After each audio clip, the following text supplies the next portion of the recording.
That baby is getting so big, Coombs.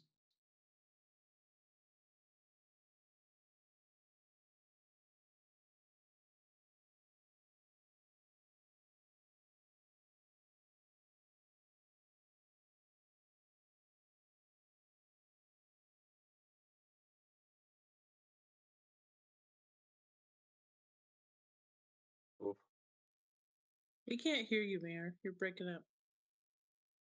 Can you hear me? You cut out like halfway through. Okay. I'm gonna start again.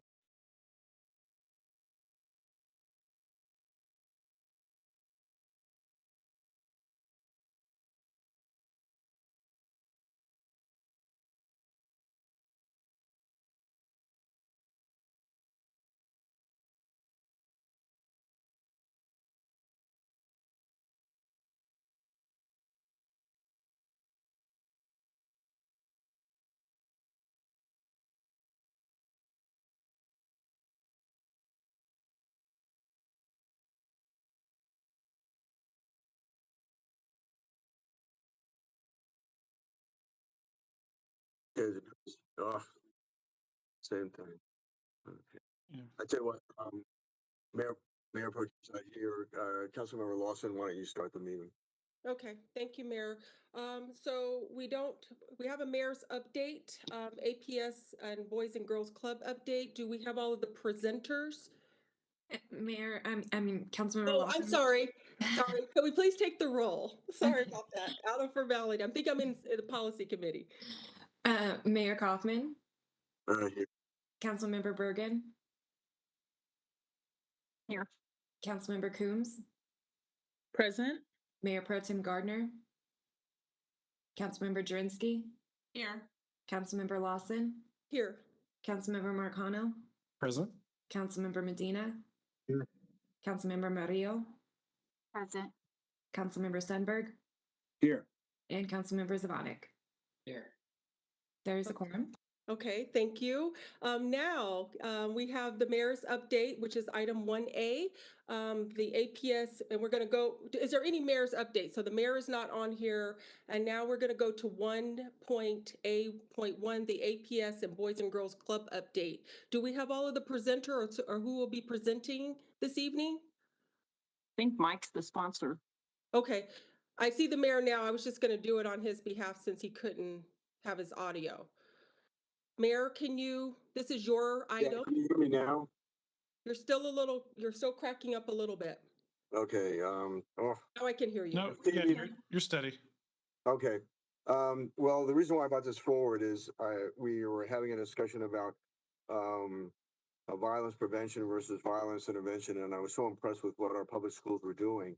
And so there is a program that I visited at Vaughn Elementary School, I think last week, that was the Compass program that actually preceded the mill levy election. I'm trying to remember, APS can tell us when that was, led by Rico Munn, former superintendent, that provided funding for after school programs. And so it's just extraordinary what these schools are doing. And I was not at, I'm trying to remember, Boston K-8, and run by Boys and Girls Club, and just doing an extraordinary job. And so we're going to have a presentation on that, as well as from Aurora Public Schools.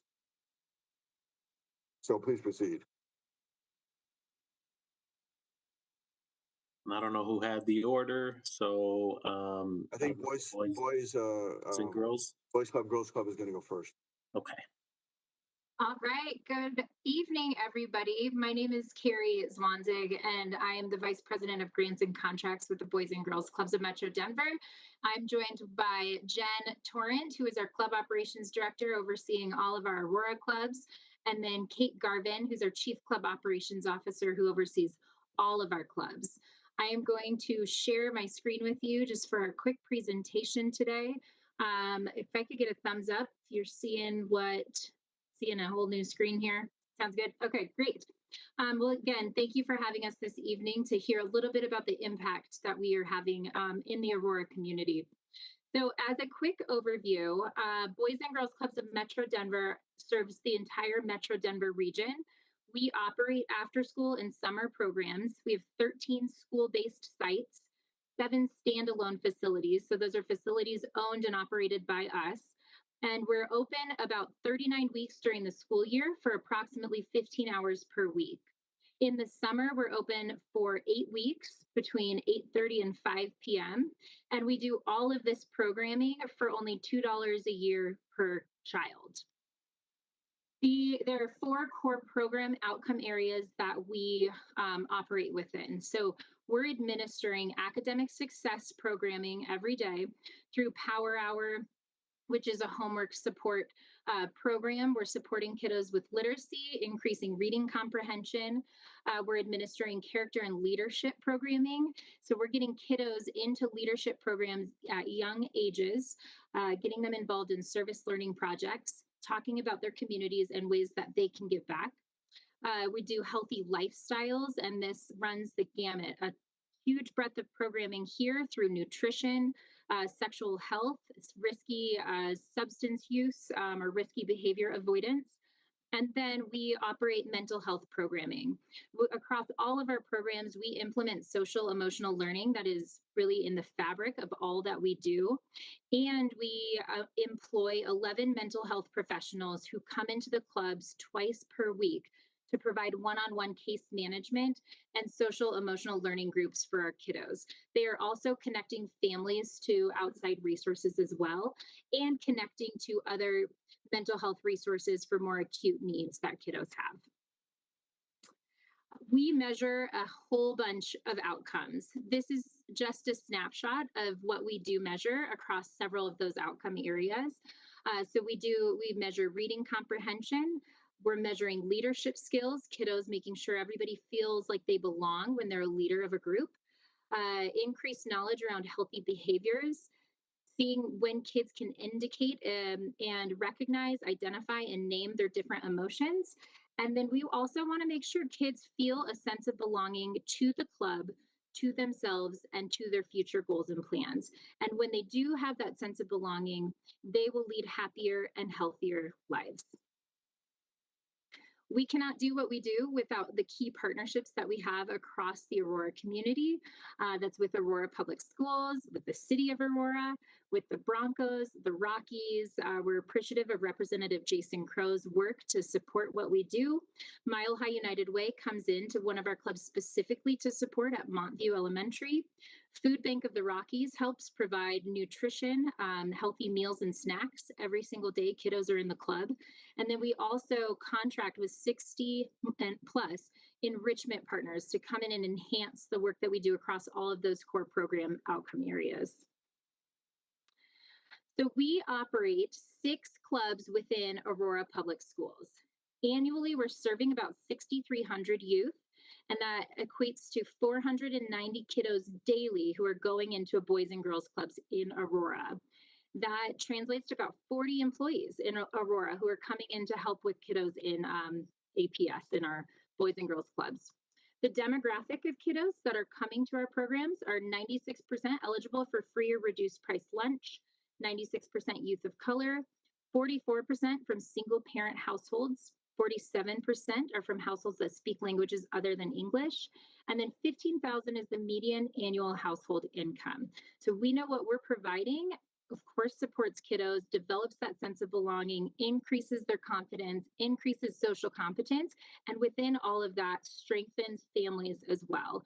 We're providing a resource to ensure that families can stabilize, stay within their jobs, know that their kiddos are safe while they're doing that.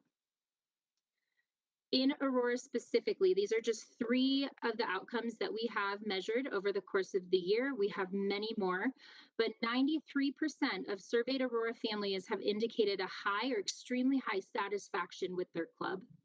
88% of surveyed youth indicate if they're a leader of the group, they make sure everyone in the group feels important. And 83% of surveyed youth indicate they feel a sense of belonging within their club. Each of these outcome areas are more than what our benchmark is. So we're proud of the success that we see in these clubs. This is a quick story. I will read it for all of you. And this is specific to the Laredo Boys and Girls Club. A mother and her two boys were well rooted within the Aurora community when they learned their landlord sold the home they were renting. With only 3 weeks to vacate and few options available, it was determined they needed to move to Texas, where the boys' grandparents were located. The boys had been attending the Laredo Boys and Girls Club when they learned of the impending life transition. It was hard for them to cope, and they started getting in trouble at school, experiencing behavior management issues at home, and constantly fighting with each other. None of these behaviors were previously seen to this degree. The club director alerted Boys and Girls Club's mental health professional of the need for added supports for the boys. She taught them healthy ways to cope and shared resources with the mom to get her through the move so she could focus on supporting her sons. The mom was extremely grateful for the resources she was connected to and for the help in supporting with behavior for the kids. The families moved knowing there was and will always be a community available to them through the Boys and Girls Clubs of Metro Denver. That is just one impact story of the many that we have across all of Aurora. And I want to leave you with contact information. I know that we don't have a whole lot of time today, but Kate, Jen, and myself, our emails are here, and we are happy to answer any questions if there is time that allows for that today. Thank you. This is my comment, if I could just follow up that I think what I saw that was impressive was that I think right when school was out, that this program kicked in to where, children didn't have to go to another location. They were right at the same school. Some were doing crafts, some were catching up on academics, with, adult instructors. Some were doing physical activities. And so, and they can stay, I believe, until it's either 6 or 6:30 in the evening. And there is a snack and then an evening meal served for those parents that are working and can't pick their child up until 6:30. And then 8 weeks in the summer is amazing. And I think that's from about 8 to 5 in the summer. And so I think when we think about prevention, youth violence prevention for at-risk children, I think we need to think about some of our partners like Boys and Girls Club, like the program that we have in the city of Aurora Compass, and like all the programs that were done that through that were made possible through the mill levy election that Aurora Public Schools did. And I think we've got somebody from Aurora Public Schools now coming on. Are there any questions though for Boys Club, Girls Club? Mayor? I'm sorry, Councilmember Lawson. Oh, Councilmember Bergen.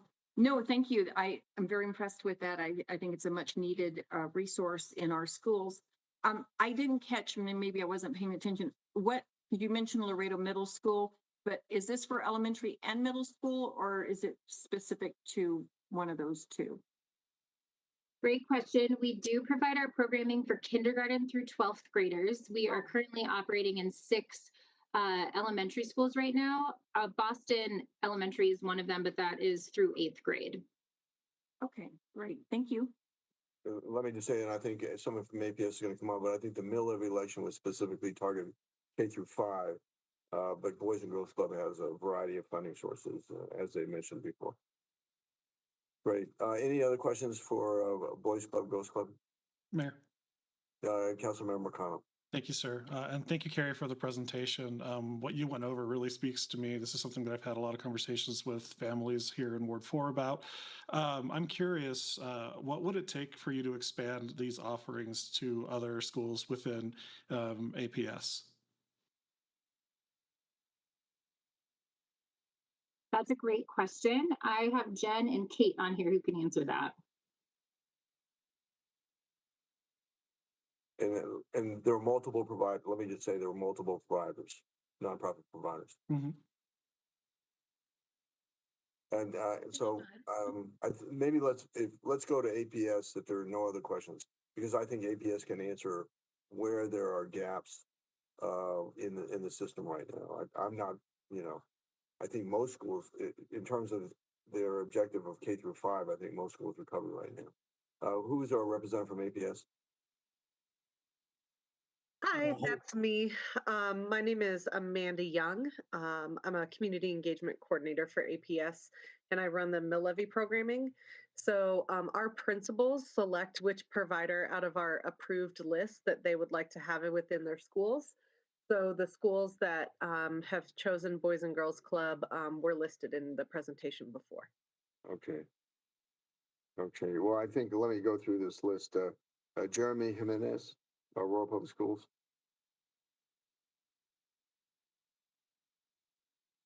Good evening, Mr. Mayor, esteemed council members. I'm Dr. Jeremy Jimenez, and I'm the Executive Director of Student Success. And my team is Mandy and Ishmael. So they're going to present on behalf of APS tonight. Thank you all for having us. Thank you.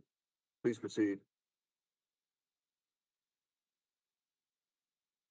So hello, my name is Ismael Robles. I am the project manager of a collaborative effort between the city of Aurora and Aurora Public Schools.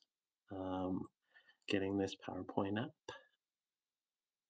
So our program is called Compass. It is an acronym for Community of Many Providing After School Success. Though I was selected to be here to present, obviously a lot of my staff is still currently in buildings, and so wanted to make sure that I represent them well. Again, Compass history, we've been established about 25 years ago between the City of Aurora's Office of Youth Development and Aurora Public Schools Grants Department. Currently, we're operating in 6 schools, 5 elementary and 1 middle school. It's always kind of been our niche to make sure that we address these sensitive ages. Again, program overview is about 2 to 3 hours of programming available with academic supports led by our licensed APS teachers in building. We have our site coordinators, teachers, and paraprofessionals all within the building that opt in to stay after school and support a lot of our most needed students. We have enrichment that's provided by the city of Aurora and various local providers. It does take a village. These are just some of our diverse staff. It's some folks from Altura, folks from Vaughn Elementary School, Global Village Academy, Aurora Hills Middle School. Shout out to some of our folks that we work with, Kids Tech, the computer literacy program, Skate Pass teaches kids about safe riding in regards to skateboards. The Urban Farm teaches a lot of kids about various farm animals and brings them out to school. So somewhat of a petting zoo. It's a good experience for folks, for students. Resilient Martial Arts, teaching kids about how to manage themselves and discipline on controlling their behavior. We have Storytellers Project, who's a social emotional learning program. Dance to Live is hip hop. Mad Science, Inspire to Learn are both STEM various providers. We want to make sure we give kids a lot of different activities that they don't always have access to, whether it be by cost or travel. Compass is free for all. It has been for the 25 years we've had programming. All funds are dedicated to support staff and students, whether that's staff shirts or various swag, school supplies, engineering kits for students to not only use at home but also take home. We have family night engagement opportunities where we try to share all the various successes our kids have had throughout the programming time. And we want our parents to be able to take that time and enjoy with them. We provide food, snacks, super snack right after school before we break out into our groups. They have 45 minutes with a licensed teacher, 45 minutes with the enrichment staff, and a homework club that wraps up the end of the day. So we're always trying to make sure we wrap around our services with for our kids. Some of the outcomes: behavior improvement with all the various people that come in to support social emotional learning. We have seen lower behavior referrals. Great support for newcomers. Anyone that's new to the country needs to, connect to their school building and their community, practice all the various English lessons throughout the day, and be able to make friends in a much more casual environment and after school. So we see that kids get that extra support with teachers for that extended period of time. This is just some small literacy data in regards to iReady, a reading assessment. As you can see here, we have A Hills, Kenton, and Vaughan. Comparison in regards to some of our school beginning of the year average scale scores and mid-year. We're constantly seeing with our regular attendees that they're averaging higher reading assessment scores through most of our schools. And that just has gone to a testament of when they put in the work and all those extra supports, we really do see those great outcomes. At Aurora Hills as well, our iReady scores are just significantly better than our compared to our regular school. This impacts average daily attendance as well, about 4 to 5% in regards to our regular attendee campus students just come to school more often because of not only wanting to be at the school, but obviously this additional engagement opportunity and after school has really got them bought in. And we're seeing higher attendance school. Average daily attendance throughout the year. And similarly, behavior referrals, we're about 3% percentage points lower than other student referral rates compared to the regular class. Similar to Boys and Girls Club, we always seem to have various success stories. Don't want to bother reading through it all the way through, but again, for the most part, we've seen that kids really do gravitate to our staff. There is rapport, there is connection, and there is trust, which allows a lot of our kids to really be able to flourish, share what they're going through, and know that they have these supports. We're excited about a lot of our kids going through programming in elementary, middle school, and finding ways to get in high school and come back to volunteer and even work for some of our programs. So that's just been a great situation for us. Parents obviously say that they love that the program is free. They're grateful to the staff for dedicating so much of their time in a space after school when we know, teachers have worked all day and still commit to these extra hours, addressing a need that a lot of these parents have. I'm going to open up a quick, some of our important parent quotes that I had for those in Spanish. Ella le encanta ir a campus y se enoja cuando falta a la escuela porque no va al programa. She says she loves to go to campus and she gets mad when she misses school because she can't go to the program. Se divierte y aprende y les ayuda a desarrollar su confianza, that they have fun and they learn. It helps them develop their confidence. Mi hija se ha vuelto más sociable y ya no le da pena hablar con la gente. Y esto fue desde que comenzó campus. That her daughter has become much more social and she doesn't shy away from talking to people. And it all began because she was attending campus. I want to just show a quick video. It's about 2 to 3 minutes long. Hopefully, I can cut it a little short. I know we do not have a lot of time, but this hopefully will give you guys an insight of what goes on in our program.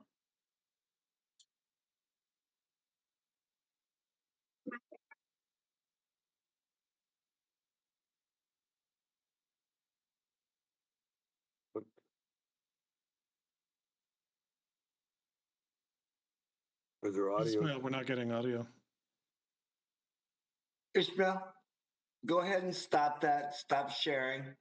And then when you do share again, make sure you share that page, but up at the top, upper left, when you do the share, do include audio. Appreciate the help there. Thank you. Okay. We get this.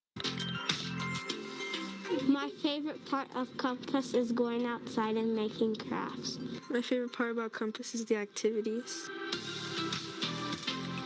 Well, I enrolled my daughter into Compass because it's something that she wanted to do instead of staying at home and being bored after school. It's after school, so it doesn't get in the way of school activities.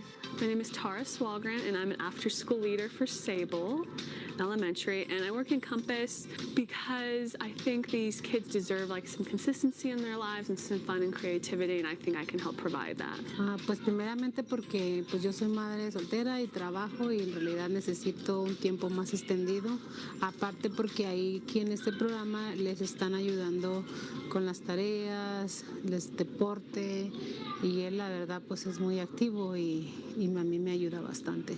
I joined Compass because I saw that it was an opportunity for students and families to get additional support, whether it be with academics or even childcare. I think the best part is that they get to be in a classroom with smaller class sizes. We get to do more hands-on projects. My favorite part is getting to be with Miss Price.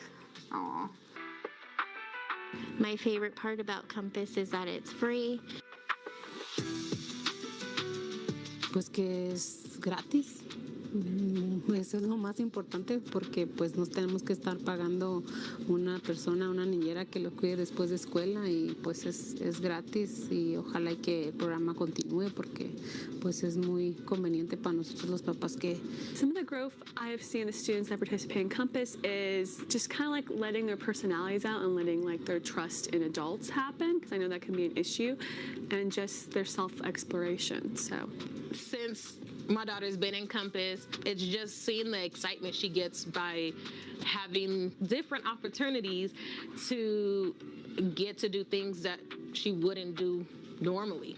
Learning dance, farm animals, just being a kid. you really build a relationship with the kids, and I love that. I love building relationships with people. So I love that it's a great alternative for her after school because there are activities, it's free, it saves me a ton in childcare, she gets her homework done, the benefits are endless. Compass is just a great after school program.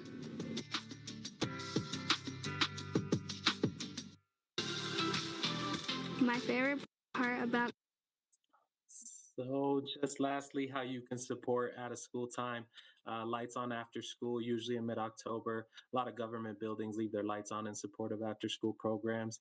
Referring any applicants to our job postings in the city, youth program leaders through Compass, volunteering your time, donating any supplies, equipment, or funding, and just advocating for more approved funding in this out of school time space. As you can see, there's a lot of programs that do make a huge impact. And so, with that, just want to thank all of y'all for having us, but obviously to my staff that isn't available to be here, but they do make such a great impact on students in our community. So thank you so much for your time. Thank you. Any questions for Ismail Mael? Okay. Mayor, Councilmember Councilmember. Wilson. Yes, Ishmael, thank you so much for the presentation. I think this is a great program. I probably missed it, and if I did, I apologize. Is this program just during the school timeframe, or do you guys have it during the summer as well? So if we're a grant funded program, because again, we try to diversify funding to support as often and in different spaces. Through 21st Century, a grant offered through CDE, we are required to run a summer program. We usually do about 5 weeks in June. Okay. Okay, thank you. Yes, Other questions of the Compass program? Mayor. Councilmember Zwanek. Nope. Oh, Councilmember Medina. Thank you. two look so alike. I mean, Oh, yeah, we do. yeah. Brothers. Okay, Councilmember Medina. I certainly, I've been part of the Compass program, actually at Moorhead, so I certainly applaud what they've done and actually with the city Office of Youth Development. So I've been part of that and actually helped to run those programs. So I certainly can speak on behalf of the fact that they do a great job. And also with APS, Kate Garvin, who I know was on the call earlier, I knew her from Crawford Elementary, so she was the community engagement person there. And I know Boys and Girls Club got her to help get more people involved in their programming. So thank you. Great. I think I visited, met Ismail at Vaughn Elementary School. I think that was last week. And I think it's amazing. There were, again, academic stuff, craft stuff going on. A lot of it depended on the age group, but it turned out to be family night and they were having pizza. I was tempted to stay, but it was great to see that connection between the parents and the school. Just an amazing thing. Any other questions? And then we'll go on to the next speaker. Mayor. Councilmember McConnell. Thank you, sir. And thank you for this presentation. I think this looks like a really great program. My question for y'all is kind of similar to our previous presenters. What would it take to kind of expand the offerings to other age ranges? Because one of the things I've noticed, and I know we're going to be discussing youth violence in a little bit here, but that these programs, like they serve middle and elementary school ages, which is fantastic because there's a lot of families there that need support. But what about the older age groups where we're seeing a lot of potential, let's say, for folks to kind of wander down the wrong path? I definitely welcome Mandy and any of our other colleagues to step in and speak on behalf of that. I think funding across after school programs, both from elementary to high school, all are just dependent on grant applications, foundation offerings. I do think that people see a need to support this work. In high school, we noticed that the competition is pretty heavy for those students' attention, whether that's sports, getting to the age where are now the somewhat primary caregivers to get home and take care of other siblings, additional extracurriculars that they might end up buying into, whether those are clubs. I definitely think that there's space for it. It's just about how we market it to grab those attentions of those kids, because you have to somewhat be cool, or the students need an adult figure that they really look up to be able to connect in those spaces. Okay. And I do think Ishmael said it perfectly in terms of it can always be expanded. And Ishmael really hit on the fact that with athletics and then also student groups that are led within the school in each one of the high schools really take up a big space. But that doesn't mean there cannot be any additions or improvements. So thanks for speaking about that, Ishmael. Dr. Jimenez, who would you like up next as a speaker? That would be Mandy. Okay, Mandy.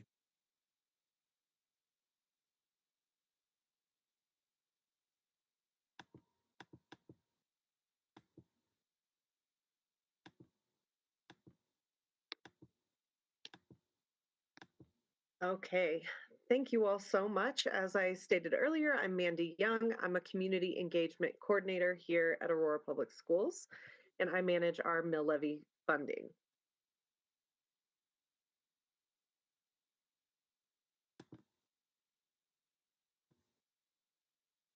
Mandy, you might want to move that thing right in front of under school,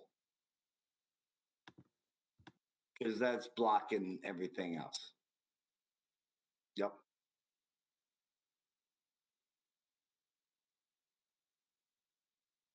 Okay, good.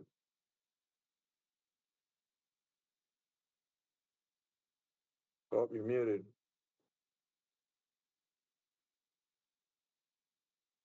Okay. There we go. For keeping kids safe really during the hours right after school. Those are high risk hours. So after school programming really fills that need of keeping kids safe during that time. It also, after school programming also facilitates young people's learning and development by creating physically and emotionally safe places, providing healthy and positive relationships with adults and peers, and also provides opportunities to engage in skill building. So because we know that these are all so important, we passed the mill levy in 2018 to expand access to these spaces for our K-5 students. So we currently are serving at 30 different elementary schools with our 5 providers. So you heard a little bit more about Boys and Girls Club and Compass today.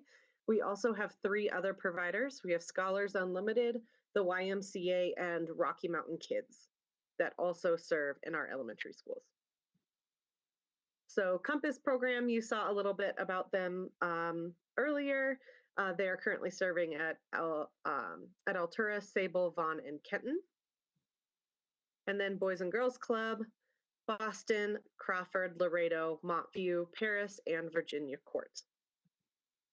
So one of our other programs is Scholars Unlimited. They are currently serving at Park Lane Elementary. So they provide academic support as well as youth development, and a fun, engaging learning environment with stimulating hands-on activities for their scholars. The YMCA of Metro Denver is a vital and significant force in building strong, thriving, equitable communities since 1875. Not in APS that long, but they've been around for quite a while. And they believe that what the kids do after school is just as important as what they do at school. So their daily curriculum makes them a unique childcare provider. They serve children ages 5 to 12, and they provide a mentoring relationship between the child and the staff, and that maximizes personal empowerment, exploration, and learning. Our last provider here, serves the most number of schools within APS. They're a Colorado-born, veteran-owned, state-licensed private childcare provider. They bring safe, fun, and affordable before and after school care, while also providing full-day options during, staff professional development and things like that. So we surveyed our parents last year. First of all, we got 430 responses, which we were quite excited about. But we saw that 97.9% of those 430 responses said that the program was a safe place for their child, and that the program met the needs of their family. 93.7 said that their child enjoyed their time in the program, and 95.6 said that they would recommend it to other parents. But we didn't just ask the parents, we also asked the students. So we heard things like that the teachers in their after-school program respect them, that it made them feel safe, they were able to make new friends, that they were learning how to be responsible and make sure they got their homework done. We also had parents, I know the other presentations kind of touched on this also, but that it really provided opportunities for our families to be able to work that they would not be able to do if we did not have this after school programming. One of our principals actually touched on how the diversity of the staff kind of forms, almost acts as a bridge between the school and the family, because we have such a diverse staff. So our goal initially was just to expand access to the safe places after school. And we found in 2018-19 school year, we had 778 students that were enrolled in after-school programming. And this year, we funded 2,412 students. So that's a percentage increase of 210%. So I think we can safely say at this point that we have indeed increased access to safe places for kids after school. So now, looking forward, we want to build on that strong foundation by a couple of these things. So first of all, we want to have a professional learning system for our after-school staff. As problems come up within after school, that we can address them through learning, utilizing the resources that we already have within the school district. And this would all be free for staff to be able to participate. We also will be collaborating with our instructional coordinators and reading interventionists and teachers to provide fun activities that align with the scope and sequence of our curriculum. So if we know that our third graders are learning about poetry, we can provide some fun activities that where the kids can write poems about their family and then showcase them in family night, or just things that align with what they're doing during the school day so that we're all kind of speaking the same language. We also are investing in a quality measurement tool that, yes, helps us monitor for quality, but also allows for the providers to self-assess so that they can find some areas that maybe they need to work on a little bit more and provide some resources for them to be able to improve in those areas. We also are investing in better data tracking systems. We know overall that the data for after-school programming shows that those students attend more during the day, that they have better literacy scores, but we want to see this kind of across the system as a whole. So we are really focusing next year on tracking our data better. And then we also want to make sure that we are engaging with our families as much as possible by requiring each of our providers to do a certain number of family nights within the school year, to whether that be to showcase student work or just to invite them in to, kind of show them what we are, all the amazing work that we're doing in after school. So that's that. Dr. Jimenez, because of time, we'll go through the rest of the speakers and then take questions. Who would you like next? Not a problem, Mr. Mayor. Mandy was the last one, so it's just Ishmael and Mandy tonight. Very well. Questions of presenters? Any other questions? Okay. Well, I thank you very much. I just And I would encourage members to go out and see, visit some of these programs and see what's going on and visit some of the schools. The Compass program is sponsored by the city of Aurora and pre-existed the programs that were spawned by the mill levy increase. So, any other questions or comments? Okay. Thank you very much. Great presentation. Really appreciate it. I'm sorry. Thank you all. Have a good night. Okay. I'm sorry. Did you need to say something, Mr. Yeah. Hahn? Yeah, how you doing? I'm Joel Hodge with the Struggle Love Foundation, and I'm not sure if I was supposed to be presenting tonight for our grant application with the Struggle Love Foundation. No. But I'll talk to you offline and we'll take a look at the process and see where you'll fit in. But this is existing programs, and it's not that already were pre-selected. Thank you. Oh, wow. Okay. With that, thank you very much for the presentation. Are there any issue updates? Seeing none. Consent calendar item number 2A through 2G. Is there any, does anybody object to moving the consent calendar forward, item number 2A through 2G? Seeing none, the consent calendar item number 2A through 2G will move forward.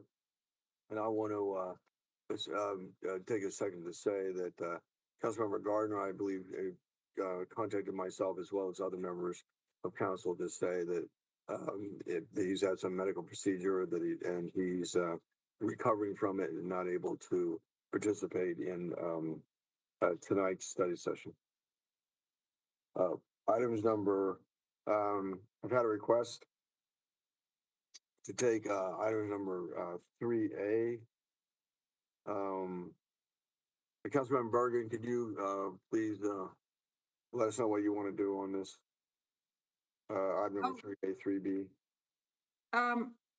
Yeah, actually, I think I was just asking a question earlier about when it goes to us at full council, would it be individual? And I think the second one, intervention is, and the prevention is kind of one block right now. So you can just pull those. You can just make a motion to pull those out, and I'll pull those out.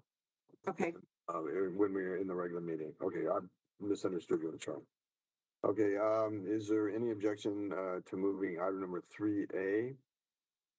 Well, actually, this is not a consent calendar, so. Item number 3A, Joseph D. Herrera, Youth Violence Prevention Program Manager. Yes, thank you, Mayor and Council. Good evening. Joseph D. Herrera, Manager of the Youth Violence Prevention Program. And I believe we're pulling up the presentation. Wonderful. So thank you again for having me this evening. And we're going to go over the funding recommendations based on the review panel for the NOFO application process for 2023. Next slide, please. So the purpose of our NOFO funding is just to help fund local agencies that can provide intervention and prevention services beyond what the City of Aurora can do. So this collaborative community-based work really helps to leverage funding and outcomes to reduce youth violence in Aurora. Next slide, please. So our review panel for the 2023 NOFO process consisted of various folks. We have the entire youth violence prevention team, myself, Andrea Wright, our program coordinator, Austin Burdett, our data analyst. We had Captain Mike Hannafin, co-director of the Focus Deterrence program through the Aurora Police Department, Donna Hunt, acting superintendent for youth services through Parks, Rec, and Open Space, Brandon Wright, student engagement coordinator with Aurora Public Schools, Felicia Rodriguez, the City and County of Denver's Youth Violence Prevention Program Manager, and Kate Compton, our Youth Services Supervisor for Library and Cultural Services. Next slide, please. So I won't read all of these next few slides in detail. Really, what I wanted to highlight with these next 3 slides is what the evaluation criteria was for each application. There was a total of 80 points possible, broken into 3 separate sections. So we have this first section consisting of the programming. You'll see on the next slide when we get there a section on budget and their budget narrative, and then also their community presence for each of the agencies.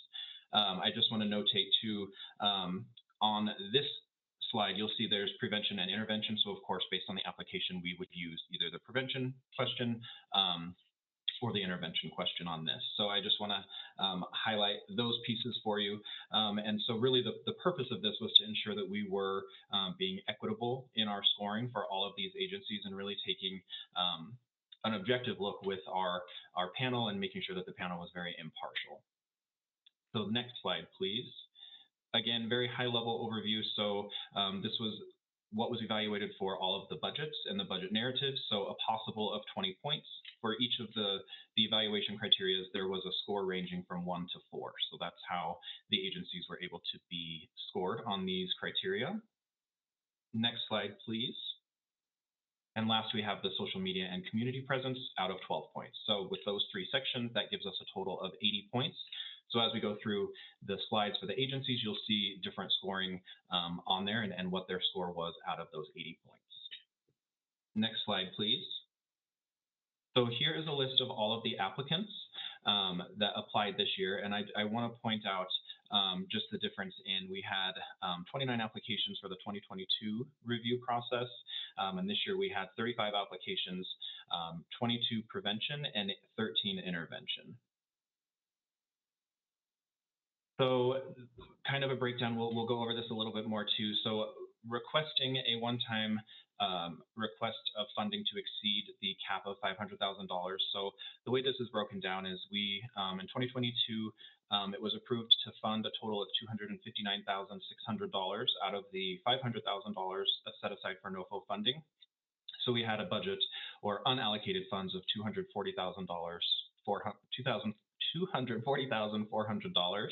And the selection committee is proposing a total request for both intervention and prevention agencies of $652,500. And that breakdown is, of course, $500,000 for the 2023 budget, and then a one-time request of $152,500 from the unallocated funds from 2022. And we'll break that down a little bit further as we continue through the presentation, but I just wanted to outline the one-time request based on the unallocated funds from 2022. Can I ask you a question here? Yeah, Councilmember Bergen. Why do we have to spend every penny? Like shouldn't it be based on what is most effective? And if we have monies left over, we might be able to allocate it to something else. Sure. So thank you, Councilmember Bergen, for the question. So really based on the number of quality applicants that we received this year, that was where the panel came up with utilizing as much funding as possible to fund as many agencies as possible, just based on the number of applications that we received and the work that the agencies are doing. I just want to say that I hope that your panel would consider working with some of our school districts that serve at-risk kids and augmenting some of their programs. So please proceed. I'm sorry. Next slide, please. So high-level overview, we'll start with the intervention agencies that the panel has requested to fund. You'll see the 7 agencies listed here and the amounts that are requested. So we have Struggle of Love Foundation, Collaborative Healing Initiatives Within Communities, or SHEIC, Rebuild Our Community, The Road Called Straight, Fully Liberated Youth, or FLY, Denver Area Youth for Christ, the 18th Judicial Assessment Center, or the JAC, and Colorado Uplift. So for prevention, the request is $450,000 total. And if we go to the next slide, we'll break down high-level overview of the programming that each of the agencies requested. So for Denver Area Youth for Christ, their primary scope of work is therapy, mentoring, and transition work for at-risk youth. And this programming relates directly to the Youth Violence Prevention Program Strategic Plan Strategy 3 Goal 1 of Intervention and Reentry Services for at-risk youth. And it also connects to the public safety partnership recommendation that we received of creating better and more options for youth involved in violence. They had an overall score of 67.38 out of 80 points. The 18th Judicial Assessment Center, score of 69.75 out of 80. Their scope of work is clinical assessment and resource referrals relating to the Youth Violence Prevention Program, Strategic Plan, Strategy 3, Goal 1, again, of Intervention and Reentry Services. PSP recommendations similar to more services for troubled youth and their families. Colorado Uplift, a score of 62.88 out of 80. They're focusing on mentorship and education relating to the Youth Violence Prevention Program Strategy 3 Goal 1 of Intervention and Reentry Services, and the PSP recommendation for more services for troubled youth and their families. Next slide, please. The Road Called Straight is focusing on the intervention and case management services for at-risk youth. So they had a score of 68.43 out of 80, focusing on the Youth Violence Prevention Strategy 3 Goal 1, Intervention and Reentry Services, and better options for youth involved in violence in terms of the Public Safety Partnership recommendations. We've got Fully Liberated Youth, or FLY, 68.38 out of 80 for their score. Mentorship, therapy, GED tutoring, and case management services for at-risk youth. Relating to the strategic plan for youth violence strategy 3 Goal 1 of intervention and reentry services, and better options for youth involved in violence in terms of our public safety partnership recommendations. Next slide, please. We've got Struggle of Love with a score of 72 out of 80, focusing on violence interrupters. Their strategic plan, youth violence strategic plan related to strategy 3 Goal 2 of intervention and reentry services. Public safety partnership recommendation of better and more options involved for youth involved in violence. SHEEP, or collaborative healing within our communities, 69.88 out of 80, focusing on early intervention supports and mentorship. Relating to the Youth Violence Prevention Strategic Plan, Strategy 3 Goal 1 of intervention and reentry services, and the public safety partnership recommendation of more services for troubled youth and their families. Next slide, please. Shifting gears now to the prevention agencies. So we had 7 intervention agencies the committee is recommending and 12 prevention agencies listed out here: Boys and Girls Club of Metro Denver, Sims Viola Foundation, Youth Mentoring, Big Brothers Big Sisters, Aurora Housing Authority, Junior Achievement Rocky Mountain, SOAR, Seeing Our Adolescents Rise, Compound of Compassion, Empowering BIPOC Girls Through Entrepreneurship, African Chamber Youth Engagement for Success, Aurora Sister Cities International, A1 Boxing Academy, and Urban Nature Impact. Next slide, please. So starting with Boys and Girls Club of Metro Denver, a score of 71 out of 80, focusing on after school and summer programming relating to Youth Violence Prevention's Strategic Plan, Strategy 4, Goals 1 and 3, secondary prevention efforts, and the Public Safety Partnership recommendation of more safe spaces for youth and things for those youth to do. We've got Sims Viola Foundation, 69.88 out of 80, focusing on youth mentoring and social emotional learning. Strategic Plan, Strategy 4, Goal 1 for youth violence prevention, secondary prevention efforts, and the Public Safety Partnership recommendation for more services for troubled youth and their families. Aurora Housing Authority, score of 68.25 out of 80. Scope of work, monthly teen nights, relating to the Youth Violence Prevention Strategic Plan, Strategy 4, Goals 1 and 3, secondary prevention efforts, and our Public Safety Partnership recommendation for more safe spaces for youth and more things for them to do. Next slide, please. Junior Achievement Rocky Mountain, 67.14 out of 80. Their scope of work is really looking at workforce development and financial literacy, relating to the Youth Violence Prevention Strategic Plan, Strategy 4, Goal 1, secondary prevention efforts, public safety partnership, more safe spaces for youth and things for them to do. Compound of Compassion, 66.5 out of 80 points, focusing on safe zone events for at-risk youth and their families, relating to the Youth Violence Prevention Strategic Plan, Strategy 4, Goals 1 and 3, for secondary prevention efforts. The PSP recommendation would be more safe spaces for youth and things for them to do. SOAR, Seeing Our Adolescents Rise, 66.67 out of 80 points, community mentoring and educational support. youth violence prevention related to strategy for goal 1, secondary prevention efforts with the public safety partnership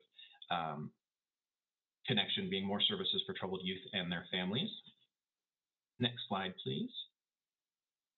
African Chamber Youth Engagement for Success, so focusing on entrepreneurial skills, financial literacy, and leadership development with a score of 65.38 out of 80. Focusing on youth violence prevention strategic plan strategy for goal 1 of secondary prevention efforts, public safety partnership recommendation for more safe spaces for youth and things for them to do. We've got A1 Boxing Academy with a score of 59.5 out of 80. Boxing and exercise classes, youth violence prevention strategic plan strategy for goal 3, secondary prevention efforts, and our PSP recommendation for more and better options for youth that are involved in violence. Aurora Sister Cities International, score of 64.63 out of 80. Civic and community engagement is their scope of work. Relating to the youth violence prevention strategic plan strategy for goal 1 with secondary prevention efforts and the public safety partnership with more safe spaces for youth and things for them to do. Next slide, please. We've got Big Brothers Big Sisters with a score of 69.71 out of 80. STARS peer mentoring program for at-risk youth is what their scope of work focused on. The strategic plan strategy for goals 1 and 3 for youth violence prevention, secondary prevention efforts, our public safety partnership recommendation, correlating to more safe spaces and things for our youth to do. Empowering BIPOC girls through entrepreneurship, score of 65.57 out of 80, focusing on entrepreneurship program and mentoring. Secondary prevention efforts for youth violence prevention, so strategy for goal 1, and our public safety partnership for more safe spaces for youth and more things for them to do.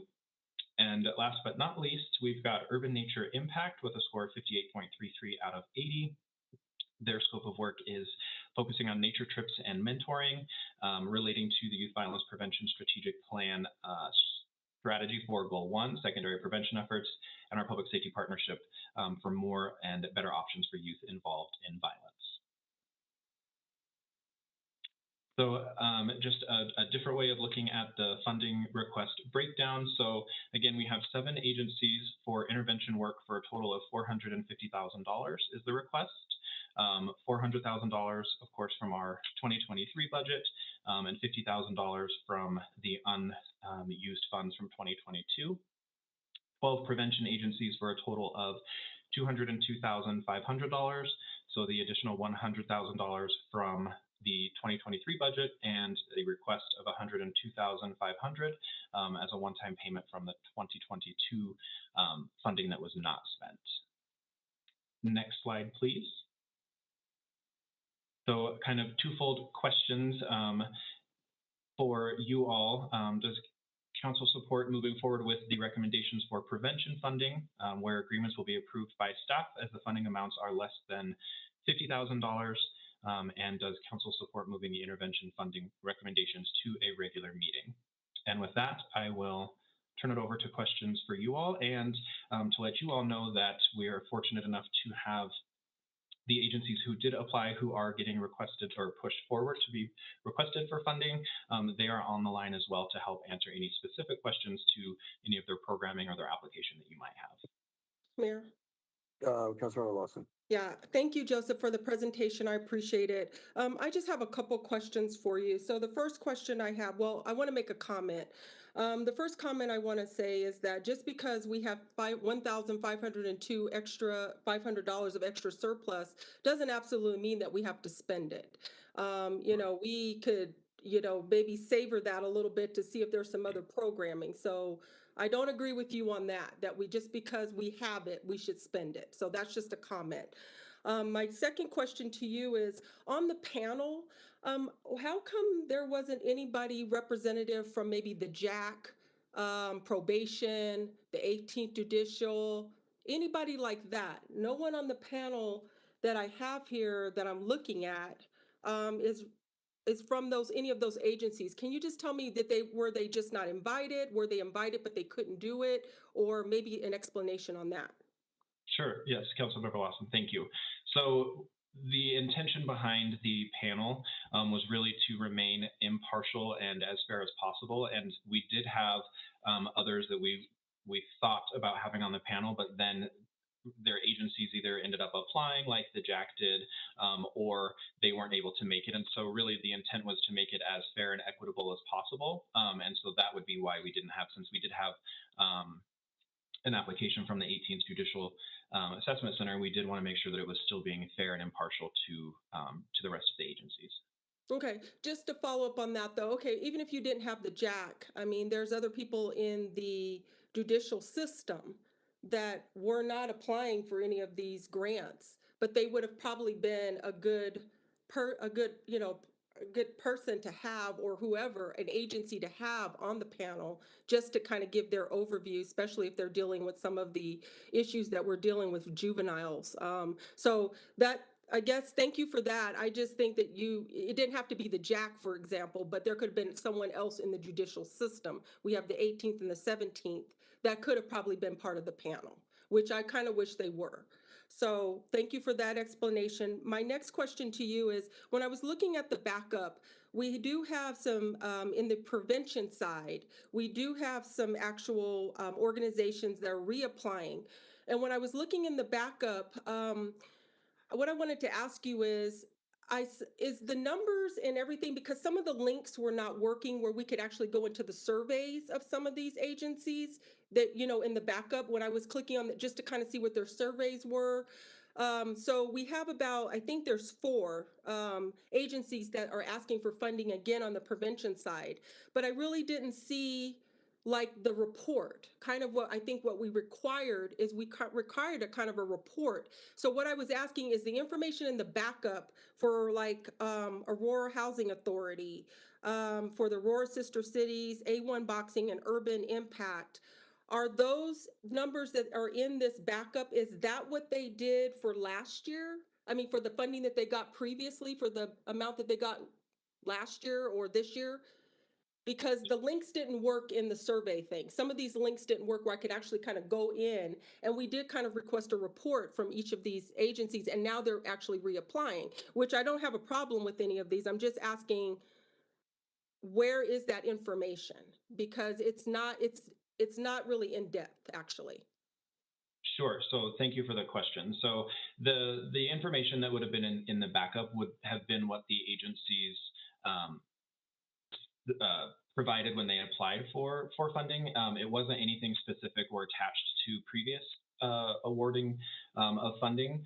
I will say moving forward, so that is really one of the main reasons for having the data analyst on my team. It really is to help collect the specific data for each agency each month, as well as general data from each agency each month as part of the process for them to be eligible for their reimbursement. So that the numbers that would be in the backup material wasn't attached to the previous NOFO funding. We do have that information, and the outcomes that we had were presented in December, and I'm happy to share that information with you all again. But the numbers that were provided were not attached to previous funding or anything like that the agencies would have received. Mayor? Councilmember Bergen. Yeah, I have a couple questions, but to follow up on Councilmember Lawson's question, we specifically said that any agency that we awarded monies to last year, that we would expect performance measures to be given to us. So where are those? So that's what we presented on in December, and I'm happy to share those performance measures. I think that was something with last year's process that we found obviously needed to be enhanced and kind of honed in a little bit more, which was really how that data analyst position came about, to make sure that we are collecting these specific data from these agencies on a monthly basis, not a quarterly basis, anything like that, but to make sure that each month we are collecting that data. But in December, it was very vague, wasn't it? Yes, it was vague based on the information that was provided to us from those agencies. Yeah, and one of the things we did ask last time was, we wanted to know do they have a roster of who they served, how many they served, what were the outcomes, did they have follow-up service to other agencies from their interactions? Anyway, I do have a question on one of the applicants, empowering BIPOC girls. Sorry, my dog is barking. Do they have a 5013C? Because it says Trailhead affirmation letter on their, when you have check marks if they have all the information in. And on that one, it said affirmation letter, and I don't know what that is. Sure. So thank you for the question. And do we have the representative from that agency on the line that could help answer that question for us?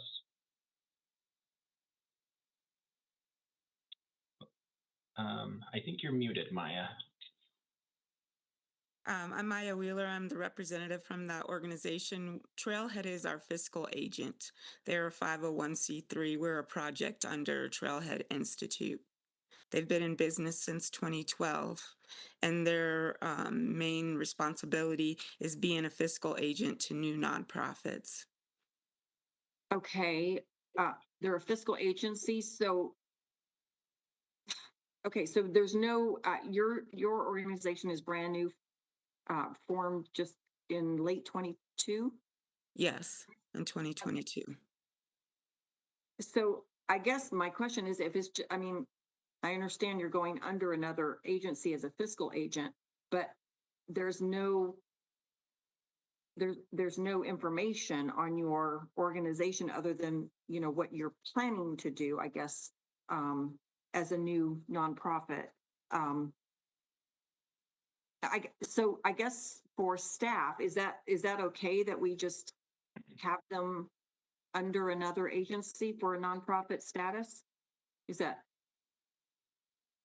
So in terms of this funding, yes, and we can certainly circle back with our attorneys as well, just to be sure. But Yeah, I thought they had to have a 5013C status themselves, but I might be wrong. And my understanding was that it didn't necessarily have to have that standing, but we can certainly circle back, Councilmember Bergen, and get you that information as we look into that further. And then my last question, it was kind of back to the panel, because I was surprised on some of the scores. For example, on junior achievement, they are a very well-respected agency. If you read the backup, they were extremely detailed in their programming. In fact, and I can't even remember how many students they serve in Aurora specifically, but it was like 1,000 or something. And they only had a 61.84 score out of 80. So it does make me question the panel. And I don't understand why on the panel we have the Denver youth violence person that has nothing to do with Aurora. So the panel, I think we really, again, we wanted to make sure that we did have as diverse of a panel as we could. And I think the biggest thing was these applications were reviewed by the panel individually and scored, individually. It wasn't a group setting, anything like that. And, we're more than happy to look into and share information in terms of what some of the comments were from the panel with the applications. But really it was looking at objectively what was in the application and the, the youth that were served and those types of things. It just makes me nervous to have someone from the Denver youth violence on the panel scoring. I'm not saying that this person would have been biased, but there could be a tendency to be biased. Can we get their scores per panelists? Sure, absolutely. We can provide that. Okay, great. Thank you. Absolutely. Okay, further, is there any, where are we at on this presentation right now? Mayor? Mr. De Herrera, do you have more to go over? No, sir, I do not. Okay, Councilmember Combs. Yeah, so I just wanted to kind of speak a little bit to the point about not using all of the funding. I think obviously if folks feel that there's any particular reason not to fund a particular project, that's one thing. But what I've heard from youth and adults in the community is disappointment in us for not having already done more with the money that we have available. And so I don't think that just because we didn't spend the money before, we didn't do the programming that the money would have provided, that's a justification to just continue not spending that money and continue not doing that programming that people and organizations in our community are asking for. Like they want to see us doing this programming. And so, um, there's something to be said for fiscal conservatism and responsibility, but there's also something to be said for using the funds that we already set aside to do the job that we told people we were going to do with it. Mayor. Mayor. Councilmember Berg and then Councilmember Lawson. No, and I didn't imply that we wouldn't just not use all the funds. My point is making sure that those dollars are used effectively. And if there are some programs that don't really address the issues that we want addressed, then we shouldn't just feel like we have to spend the money. So that was my point. And also, we just had two excellent presentations this earlier from APS schools and the Boys and Girls Club, and they have shown that they have proven, programs, and so possibly we could divert some money to their program. Mayor. Councilmember Lawson. Yes, Councilmember Coombs, I wasn't trying to say not use the funding. I just said that we don't have to use it all at the same time. And secondly, what I've been hearing is about the quality of the programming. So you may be hearing more about how many programs we have, but a lot of people want the programs that are going to work to help these youth. So maybe we just hear from different constituents. So we could use the funding. I'm just saying we don't have to just spend it. There may be other programs along the pipeline, not saying it doesn't even have to be to the next cycle. Maybe we can give some to the schools, or maybe there is another program that we might need to fill a gap. So no one is trying to say not to use the funding. And so I just wanted to respond to your comment because your comment was actually to me. Further questions or comments? Mayor. Councilmember Coombs. Yes, I just have a question for Mr. De Herrera, because I agree that the presentations we received were great. Boys and Girls Clubs, I think, is applying for funding anyway and recommended, but that doesn't mean they couldn't receive more for sure. How much of the funding that's left over from last year are we using? Like, is there more funding than what's being proposed?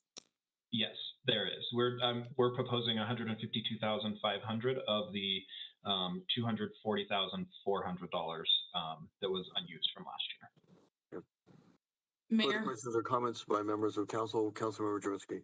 Yeah. So I guess my concern, Joseph, is I put together that showcase with Judge Day, and you told me that you had invited all of these applicants. Is that correct? Correct, yes. Okay, so out of all of these applicants who showed up to the showcase that I put on, there was 3 that showed up, and that was A1 Boxing, Aurora Sister Cities, and Urban Nature Impact. So I have a real problem with some of these other organizations that didn't show up because this was their opportunity to showcase themselves. Just so my colleagues know what I put together, it was every single judge on our bench in Aurora. It was the entire probation department in Aurora. It was prosecutors in Aurora. It was public defenders in Aurora. I mean, it was our entire team. Since that showcase, our judges and our probation department have been reaching out to those 3 organizations already directly and have been referring youth into their programs, because the biggest gap that I saw in talking to some of these youth violence organizations was, we need a more streamlined process getting these kids into our programs. So needing stronger partnerships with our SROs, stronger partnerships with our judges. This is something that I saw as a gap, and I sought out to fix it. Only 3 of these organizations showed up, and that's really sad to me. But then what's also concerning, and I guess now where I'm also judging the panel's opinions, is those three organizations were rated extremely low, extremely low. They're the only three that showed up to this panel, and they are currently having kids referred into their programs straight from our court system. So it's obviously proven that they are doing work in our community. I'm also concerned that some of these organizations are not mostly, if at all, operating in Aurora. I'm also concerned that some of these organizations we denied funding to last year over questions about their programs, and I see them back. I have a lot of concerns about this, and quite frankly, I'm very let down by what the panel has put together and what was presented tonight, Joseph. I'll be very, very honest with you, and I think that there's three of us, at least on council, that are very passionate and very vocal about this. And I thought that we've made ourselves pretty clear and made ourselves heard. Some of us have put a lot of time, our own time, into organizing things like this, putting things together, really trying to weed out who's the best. We need the best. Again, I'm not after equity, I'm after the best. I'm after keeping children alive in this city and reducing the youth violence problem. I'm not after equity. I want the best, and I don't feel that you brought that to us, and I feel like this is a grave letdown. Excuse me, could I speak on behalf of Struggle Love Foundation, please? Are there specific, are there any, first of all, I think Mr. DiHerrera is going to answer that. I think if there are any specific questions to any of the nonprofits, then I think you can speak. What nonprofit are you with? I'm sorry. I'm with the Struggle Love Foundation. I'm boots on the ground burying children every day. Fine. Are there any questions for Mr. Hodge from any of the members? If there are, I'll certainly recognize you. Councilmember Coombs? Yeah, Mr. Hodge, can you talk a little bit about what you all are planning to do with respect to the youth in the city, as well as what you're already doing for Aurora youth specifically? Thank you. I'm hurt because I've been doing this violence interruption and my wife and I and Struggle Love Foundation for 16 plus years. From South Aurora to West Denver to the whole Colorado. And that's one thing that I think is hurting us with the violence interruption is that we're separate. And these youth are not separate. It crosses the borders, this violence from Denver to Aurora, right here, North Aurora, where our connection is. And so that's where we basically are failing, is because we are not collaborating together and working together because we're separating cities, which I understand we have to do that. Aurora is Aurora, Denver is Denver. But when it comes to youth violence, they don't care if it's in Aurora, Denver, or Centennial. They don't care where it's at. It's going to happen. And so when we separate one another, and we battle over this and that, we're not really learning about one another. We're really not taking the time to see what really one another does for this work. Struggle Love just put 2 billboards up on Colfax against violence. We couldn't do one in Aurora because you guys, we don't do billboards in Aurora any longer. So we had to do it right there on Yosemite and close as we could get to Aurora. We've been serving in Aurora for over 5, 6, 7 years plus. The schools have been begging for us because we work with the 1 to the 2% of the kids that are causing this ruckus in our community. And so those are the ones that we work with boots on the ground on a daily basis. We get all the, I can show you a list of referrals that we get from Arapahoe County, District 18, that we work with partnership right now without funding.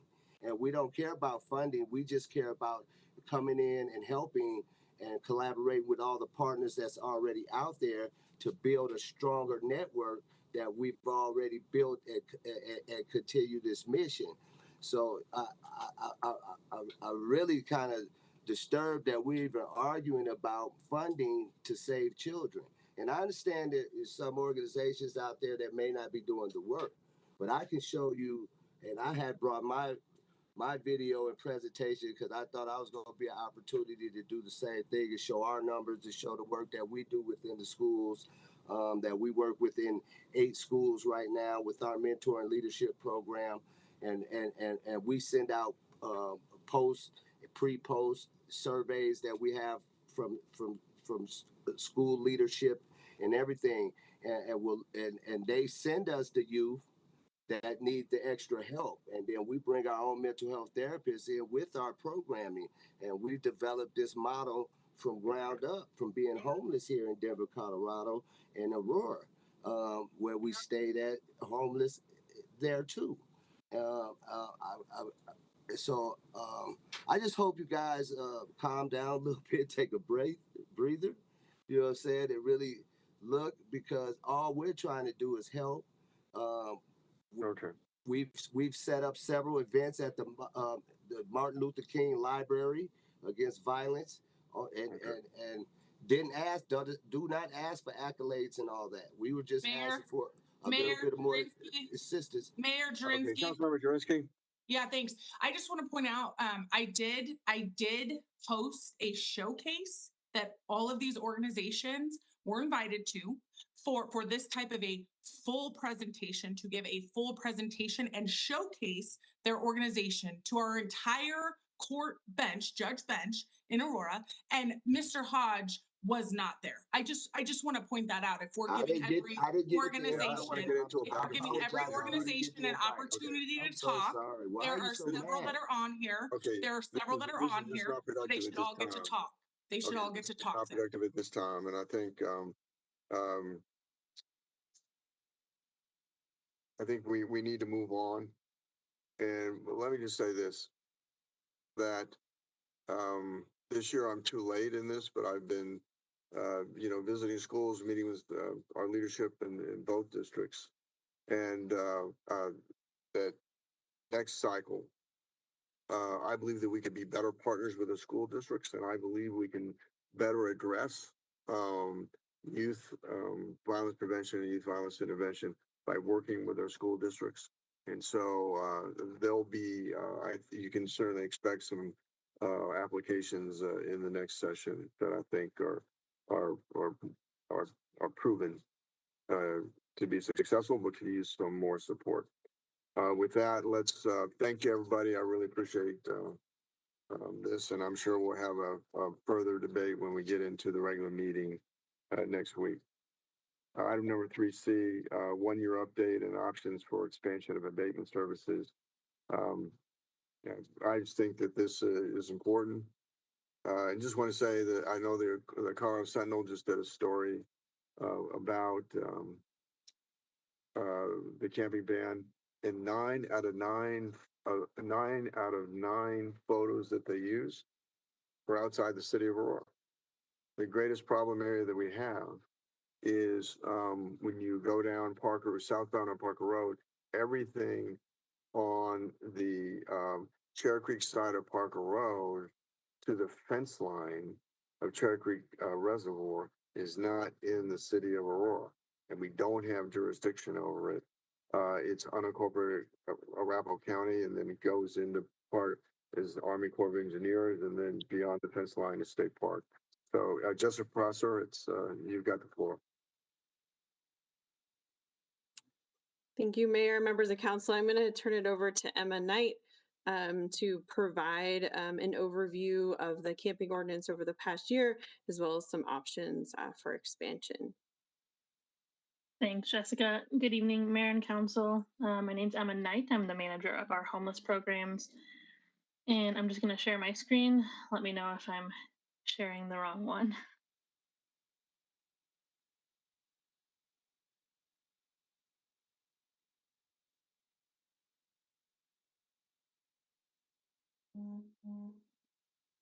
All right. Can you all see the correct screen? Yes. Okay, thank you.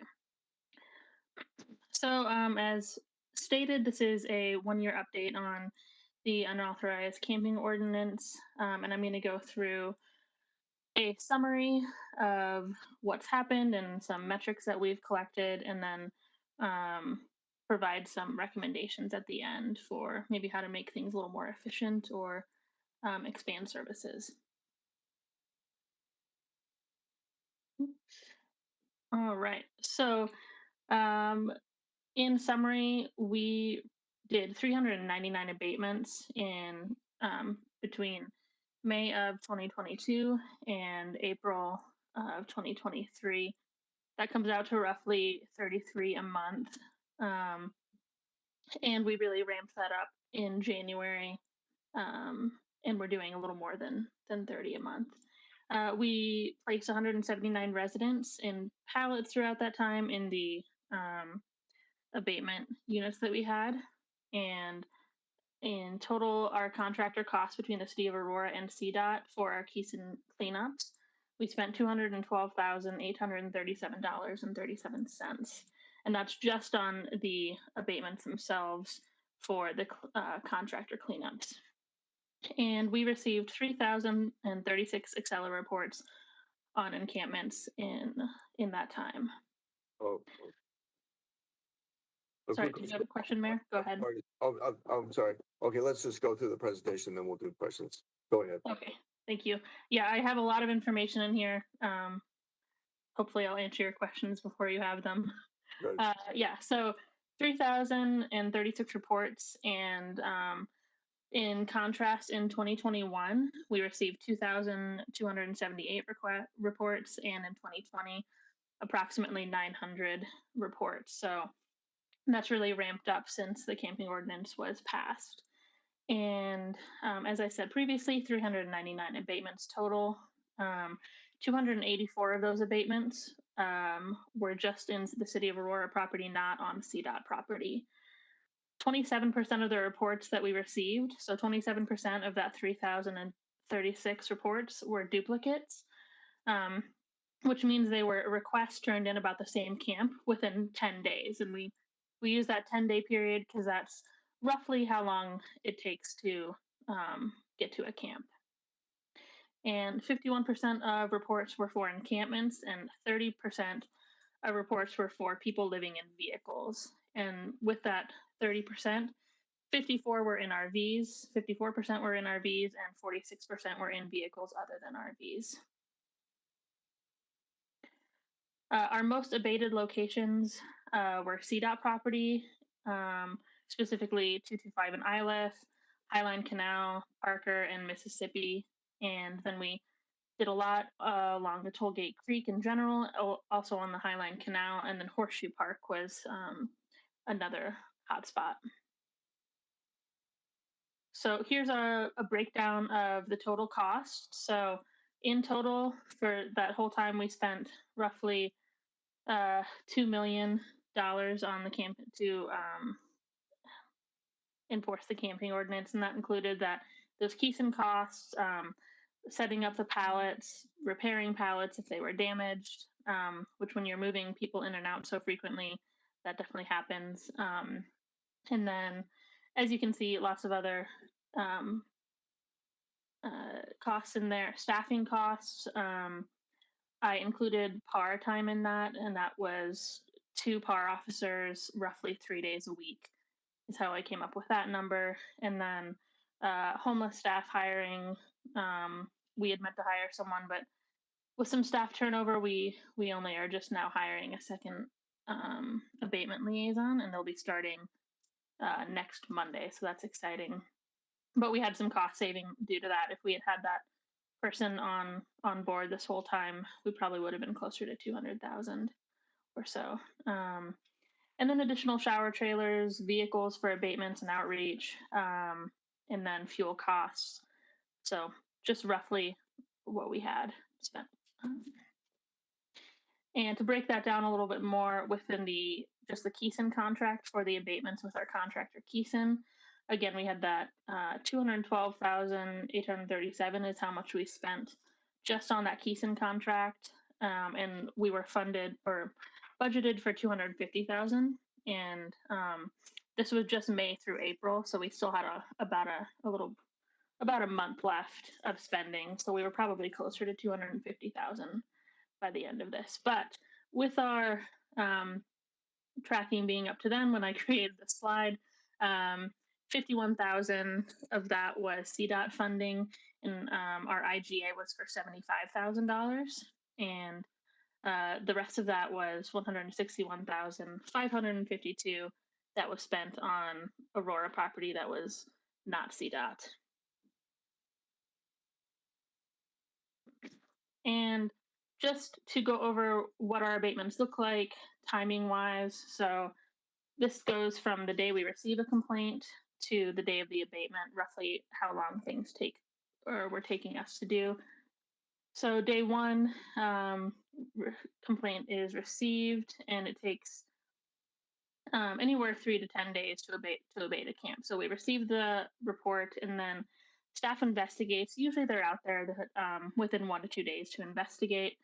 But again, 3 days a week, our staff is out actually doing the abatement. So during those days, they cannot go out and investigate, which that leaves generally Monday or Friday for my staff to investigate.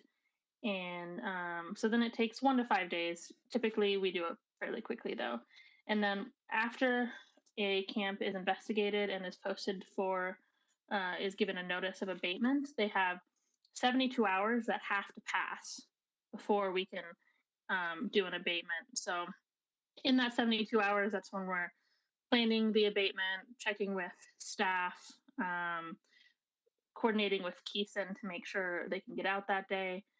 But that 72 hours passes, and then after that, once it's posted, they have up to 10 days to abate. So after the 72 hours, we're not necessarily abating immediately, and that's due to staff availability, Keeson availability, and the availability of PAR officers to attend those abatements with us. And then our abatements occur Tuesday, Wednesday, or Thursday, and again, that's due to the availability of PAR officers as well as Keeson, our contractor. So typically it takes 5 to 10 days for an abatement to occur from when we get the complaint to when we actually get out there and have that abatement happen. And we hear a lot of folks asking about emergency abatements. So as clarification on that, there's very specific language within the ordinance about what an emergency abatement is. So that is an abatement without that 72-hour notice, and that can occur under the following conditions. So if a camp's in a water course, when there's a flood warning, when camps or campers are blocking a fire exit, when any person or camp is ordered to move by a fire chief or officer, because of a fire or other emergency, when a camp is on a public sidewalk causing less than 36 inches of free travel. So that has to be less than 36, which some of our sidewalks, especially some of the bigger ones, that's a bit of a contention that we run into.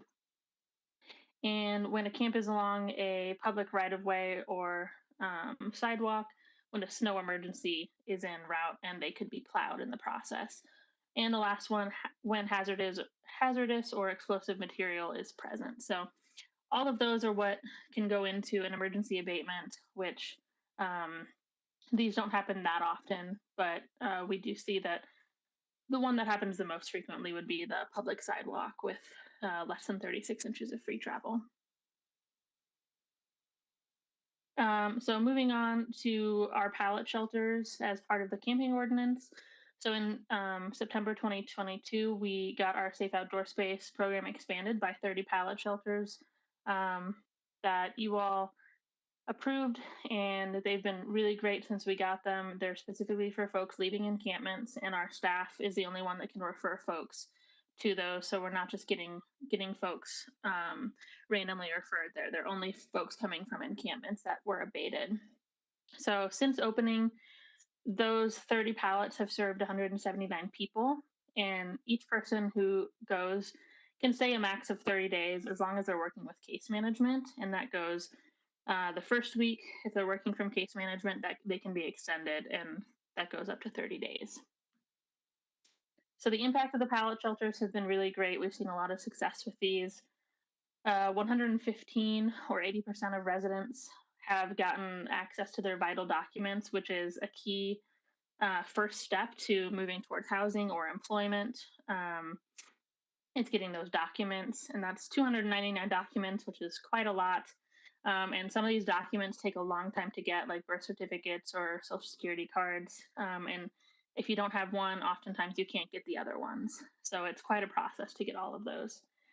And then 17 residents went to sober living, a treatment facility, or family reunifications, and that's probably slightly higher uh, since the last time since I made this slide. And then 10 residents have obtained employment, 1,193 case management meetings, which is a lot of meetings, a lot of time put in by case management to work with folks to get them moving towards housing or employment. And then over 12,000 meals have been provided to these folks as well. And here's just more of those numbers on a scale. They've connected a few folks with vouchers, which has been amazing. And again, 10 have gained employment, and we're getting a lot of folks moving into sober living or reunited with families, which was part of the goal of this program, is to get folks in the door and then move them into other longer term facilities or programs that can move them into a more stable situation. And I just have a few success stories because numbers only mean so much, but when we talk about this is people we're talking about, so I wanted to share a few. So Alicia and Jared, the case managers were able to order Jared a new Colorado ID and also purchased work uniforms and non-slip shoes for Alicia so that she could start her new job at IHOP. Shade came into the abatement program via the outreach team. She entered the program with bad second-degree burns on her hands. At first, she seemed reluctant to fully participate in the program, doing the minimum to be allowed to stay. And then around the second week, she had a change of heart and began to respond better during weekly visits. And finally, they were able to knock out a few of her health issues, and she was able to get a copy of her driver's license, which then allowed her family to trust her enough to give her a car. And with this vehicle, she's really optimistic about being able to work. And she's going to keep in touch and reach out if she needs help again. And then finally, one of the best success stories they've had was Matthias and Letitia. They were living on the street for 7 years between the two of them, and they came in with no vital docs, their food stamps had expired, and they didn't have any health insurance. And staff helped them get their IDs, birth certificates, and social security cards, which is no small feat. And they were also re-enrolled into SNAP and Medicaid. And then they both decided they wanted to start methadone treatment, quoting their desire to do better. And through case management and completing the VI Spit Out, which is a vulnerability index, they were matched with the Brain Injury Alliance's Permanent Supportive Housing Program, Valor at the Facts, and they signed their lease on May 1st. So now they are in housing and doing great from everything I've heard. So that's one of our best success stories out of those pallets, and we're really excited about that and to see more folks move in that direction.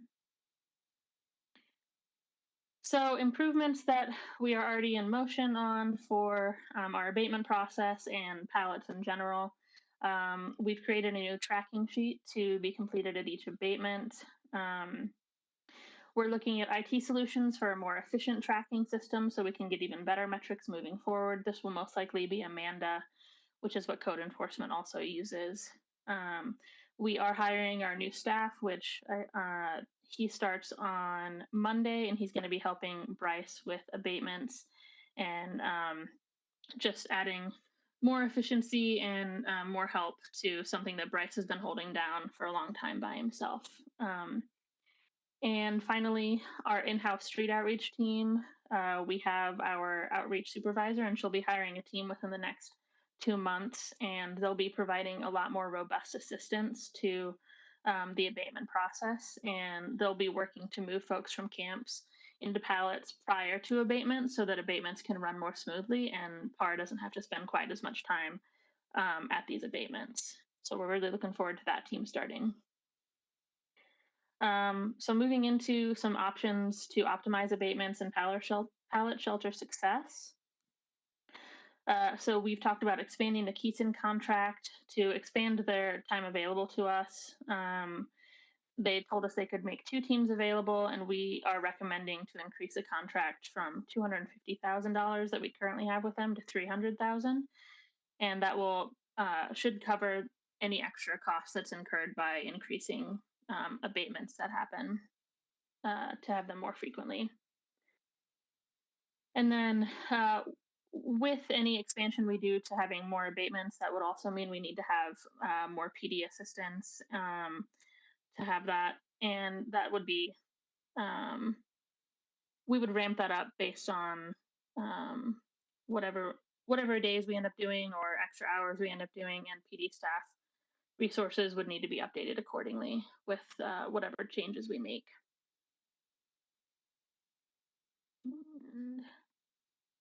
And our CDOT IGA, their fiscal year ends July 1st, and we have less than $30,000 available left to build them. So that's for the next month and a half that we have. So we're going to have to be a little bit more careful about how often we're abating camps on CDOT property due to that lower amount we have available. So with that, we're recommending further conversations with CDOT to amend the IGA moving forward to increase it from $75,000 a year to $150,000. And as you saw earlier, a good portion of our abatements that happen do end up happening on CDOT property. So that would help us to be able to do more abatements on that property more frequently. And to make pallets more efficient, and pallets are really one of the huge successes we've seen from the abatement process. We're seeing folks who are accepting shelter at pallets who were not otherwise accepting shelter because maybe the other model just didn't work for them. So as you saw, we've seen 179 folks accept shelter at pallets, while in that whole time we've only seen a handful of folks accept shelter at Comitas, for instance. So if we were to expand and have an additional pallet site, I think that would really ramp up how many people would be saying yes to pallets and getting off the streets and eventually moving into housing or some other form of longer term program and getting employment and getting steady and back on their feet. So to set up an additional pallet site of 30, it would cost around $1.3 million just to set it up, and then the ongoing operational cost is generally around $1.3 million. Each pallet costs roughly $11,000. And this is all based on the assumption of having property that would already have electrical and water hookups available. If we had to bring something else in, it would most likely up the price significantly. For instance, if we had to have generators, which I wouldn't recommend, but that would really make it a lot more expensive. So we do not have a location at this time, but we do think 30 pallets would be really very helpful and get a lot more people off the streets. And my staff doing abatements is constantly telling me that more abatements would make him much more efficient and make our abatements even more efficient than they already are. And along with that, we are recommending pursuing some transitional housing, and potentially we could take some of our existing pallets that we already have that are maybe our longer term, like 6-month pallets, and maybe we could switch some of those to the shorter term abatements if we were able to have another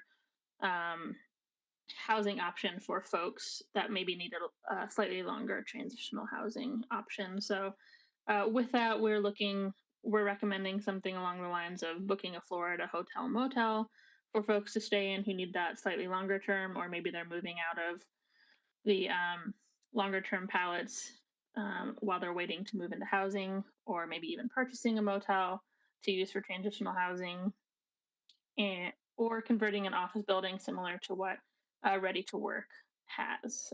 Their model is very successful as well. And with that, that is the end of my presentation. So comments or questions?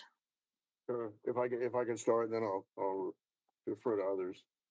I'm sorry, what, TSA expansion, what is that? Did you mention that? TSA expansion, the Salvation Army, they run the safe outdoor spaces for us. Yeah, I wasn't familiar with the acronym TSA. Oh, I apologize. Yes, it's the Salvation Army. Oh, I see. Okay. And so, one thing it seems to be the quality of the outreach is, it seems that Bryce is very engaged with them on an individual basis to encourage them to get off the street, versus kind of going through the motions. It just seems like that makes a big difference. What's your comment to that? Absolutely. Bryce does a great job of meeting people where they're at and encouraging them to accept shelter, and talking to them. Every time he goes out, every time he sees someone, he's trying to encourage them to go to shelter. And because he sees them so often, they know him. They know he's always going to be willing to talk to them and be a friendly face. So I think that makes a huge difference.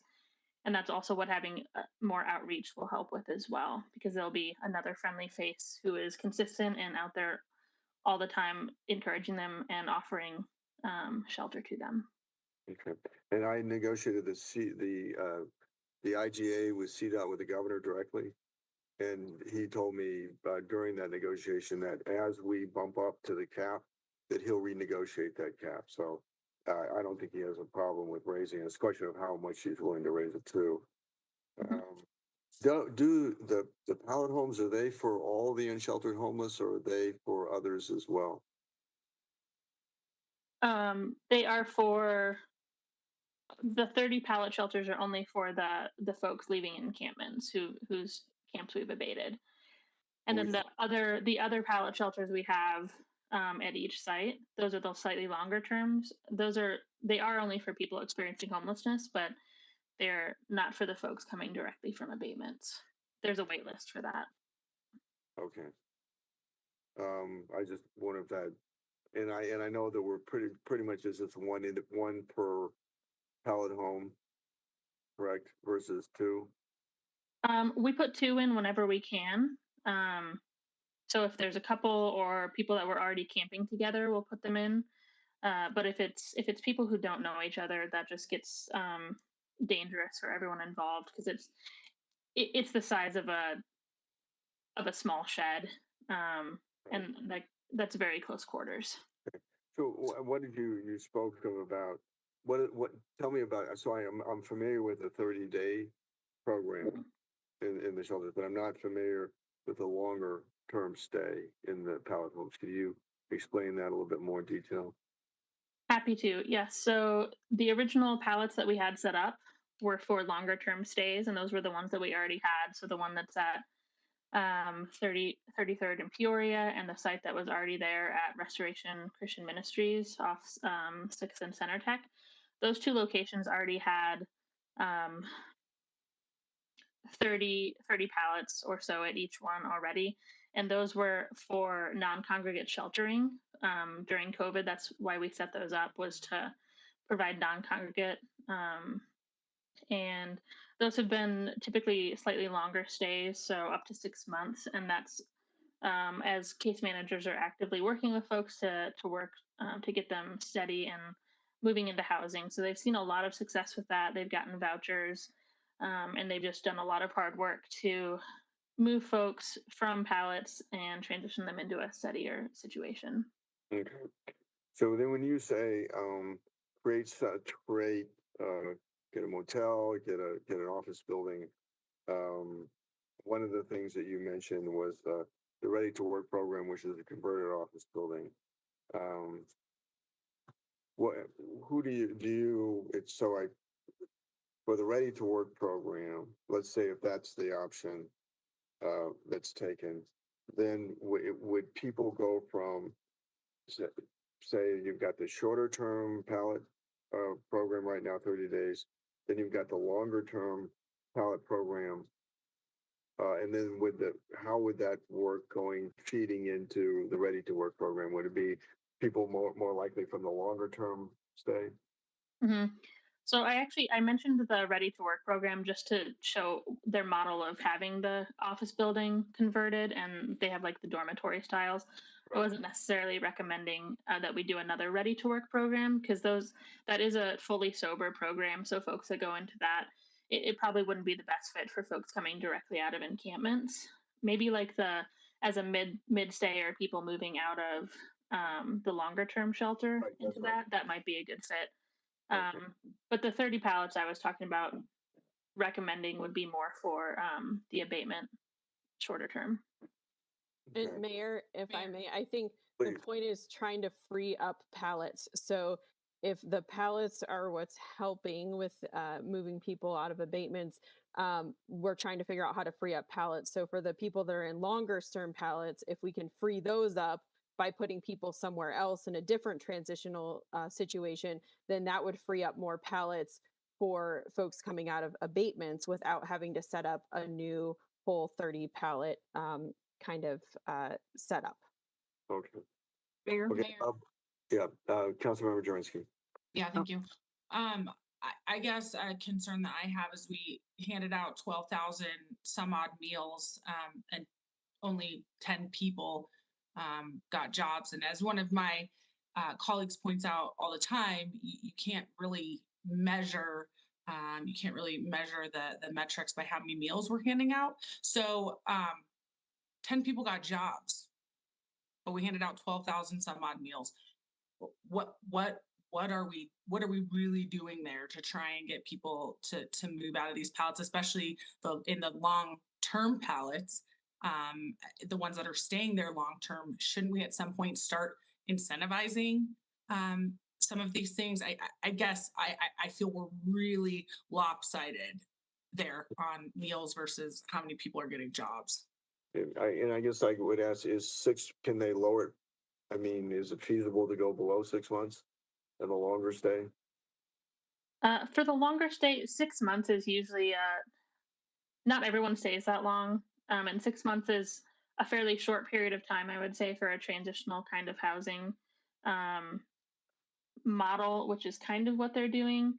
And these are folks who are coming directly from experiencing homelessness on the streets or in another shelter, maybe where they're not getting as much services. So sometimes, for example, it might take a month just to get your vital documents in order.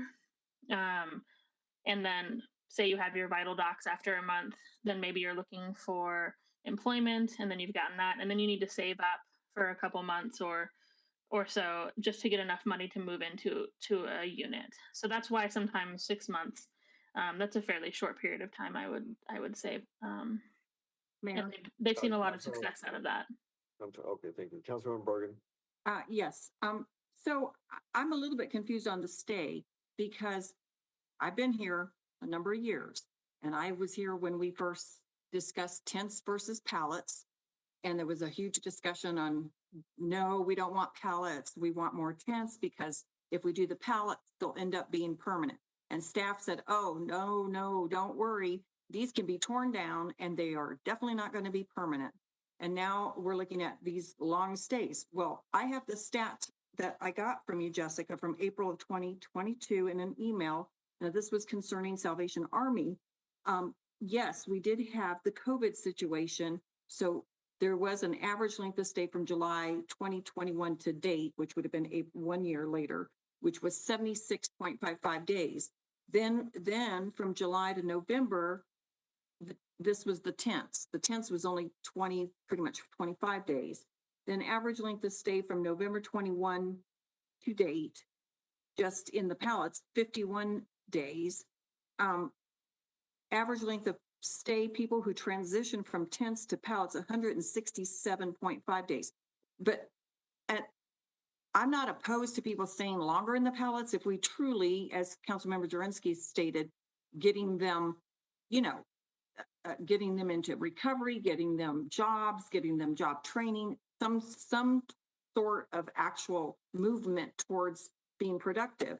But I do remember that was not the intent originally. The intent was very short stay in the pallets. And so everything has completely changed. So are you saying if it's camp abatement, it's only 30 days maximum? How many of those stay the full 30 days out of the abatements? I don't have that number. I could work on getting that, but I don't have that one readily available. Okay, so Jessica, can you explain the change in the whole staying forever in the pallet homes? Sure, Councilmember Bergen. So, and part of it is just for everyone's awareness is that you have to be interacting with case management and moving, towards that self-sufficiency in order to stay. So if people are disengaging, then they're asked to leave. So I do want to make that clear, both for the 30-day pallets as well as the longer term. And if people are working towards that after those 30 days, then they can move into the longer term ones to move forward. And so the reason we did have a lot of transition, right, where we were transitioning from tents to pallets, we didn't have all of these parameters in play at that time. We didn't have sort of the agreements with people moving in like we do now coming out of abatements. And so there wasn't that requirement of all the things needed at the 30 days. That was something we implemented once we did the camping ordinance. And so that was a request, and that was something that we implemented to make sure people were moving in that direction and not just coming in and staying in the pallet. So I think you saw a transition at the time last spring when we implemented the pallets.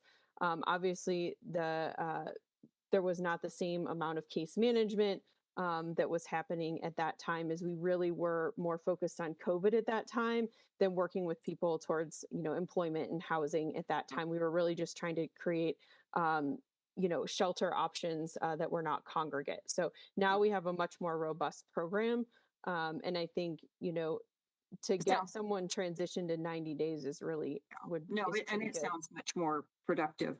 On the money, so we're paying Salvation Army operations out of operating budget money, and then we're paying Restoration Church. So when you put in on the chart the additional monies for additional pallets, is that for a brand new location, or was that to augment Restoration Church and Salvation Army? Because I would think economies of scale, they don't need a full-fledged new operations budget. I mean, they would have an increase in their budget to accommodate more pallet homes, but it wouldn't be this, doubling their budget. It would be for the 30 new pallets at a fully new location, which means they would need to hire all the new staff for that. So one of the things that makes the pallets effective is all the staffing that goes into it, of that really working intensely with folks working or staying there. So staffing is usually the biggest cost, and that's what it would be there as well, because you would still need the 24/7 staff that are like shelter staff, and then you would need the case managers, and then there's all the food costs associated. So it might be slightly less than that because our other locations are bigger than 30 pallets, but that was based off of Salvation Army's budget for the other locations. And to be clear, Councilmember Bergen, we are maxed out on space at both locations. So we added last summer to both locations, and Restoration does have more land. You certainly can see that they have an affordable housing project plan, and Salvation Army is at the other site at 33rd and Peoria is just completely completely maxed out. And I think just to add to this, the intention would be with the homeless navigation campus that we would be able to relocate some of the pallets over there, but we would definitely be getting that economies of scale by not having these distributed, but having them in one place. Okay. All right. Thanks. And you're saying, Jessica, that that's just not feasible to augment those 30 to maybe go 15 and 15, that there's no way to expand in the church, and there's no way to expand in Salvation Army currently? That's correct. We've looked into it, and there's just with the development plans, and then at Restoration, and then over at Salvation, we've taken over drive lanes and everything, and there's no feasible way while still maintaining fire access to the building. Okay. Further questions, comments? Mayor. Sundberg. sorry. Councilmember Medina. I'll go. I'm sorry. Who had it? That's fine. I'll go. I'm having. Yeah, my question is for Jessica's around the 399 abatements. Were those single individual abatements or were those groups? They would have been a combination of both. So do you have numbers like, how many people then of the I 300? don't. It's really hard to tell because we don't always see how many people are at the camps when we get there. Even when we're posting a camp, we might not see everyone that's staying there because they might be out working or just at a different location or at a shelter at the time. So it's really hard for us to get a solid number for how many people are actually at a camp. And their numbers then would be probably triple or quadruple. Yeah, the 399 was just the amount of abatements that happened. That wasn't the amount of people. Thank you. Further, I'm wondering if you could address the challenges with the area that I mentioned in unincorporated Arapahoe County and with the Army Corps of Engineers with the state in that area that is on the west side of Parker Road, south of 225. Certainly. So, Mayor, as you mentioned earlier, it's a difficult spot. There's a lot of just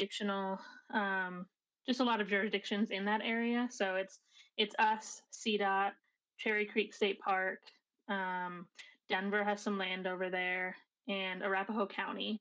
And then all of that land is also owned by the Army Corps of Engineers and leased out to those different entities. So it gets really complicated because not all of the land falls under us. A lot of it doesn't. So we can't always abate a camp. And in an effort to try to make sure we're not just moving people across jurisdictional lines and chasing them around, we try to do a lot more coordination between different jurisdictions, which sometimes means it takes us a little bit longer to get a camp abated for that reason. And other entities don't necessarily have the same amount of infrastructure as we do in place. So it just gets very complicated. We do our best to abate when we can. I know Bryce is down there every week talking to folks and trying to ascertain exactly where folks are at, but it can be as much as one side of a light post and you're in a different jurisdiction. And that's a real example. There's literally a light post that's cut in half.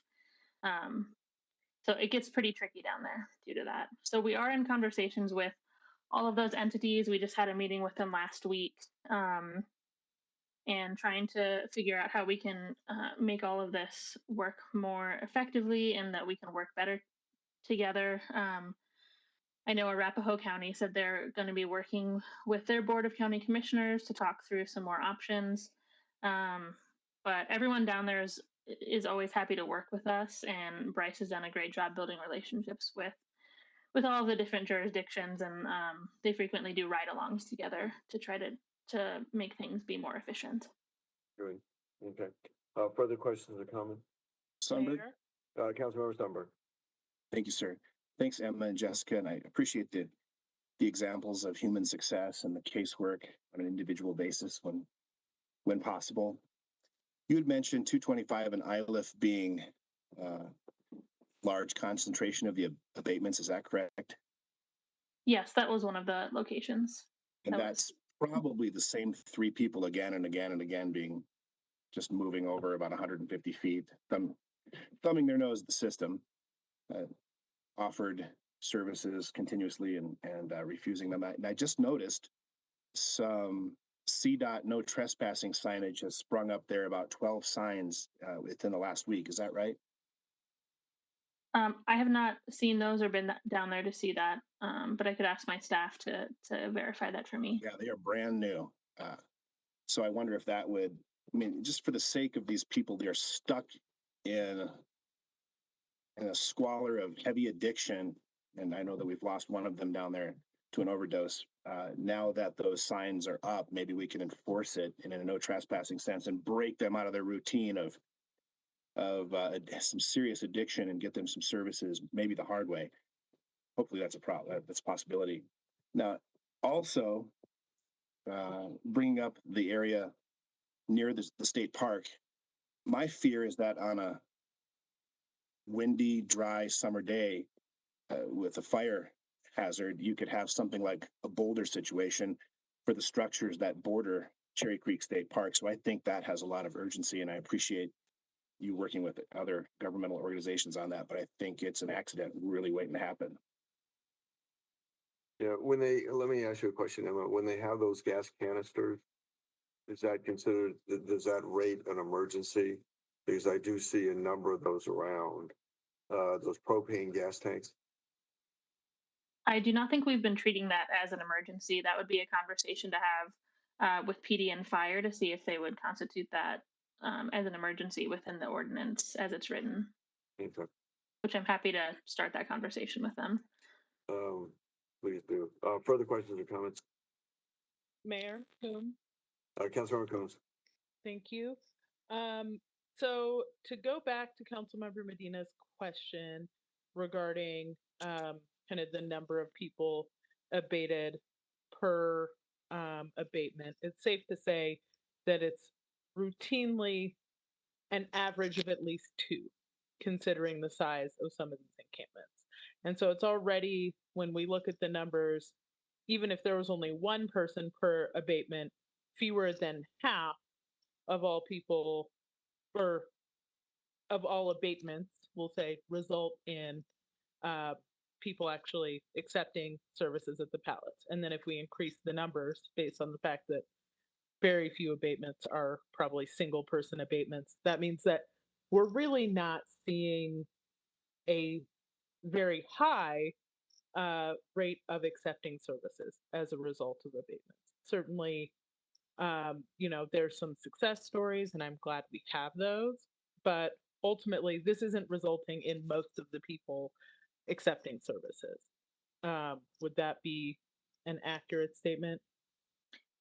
I would actually say 8 out of 10 people accept pallets if we have them. People want to go to pallets. People are asking us to go to pallets. We don't have enough pallets for everyone who wants one to go to one, which is why we were recommending additional pallets. If we had those, we would fill them.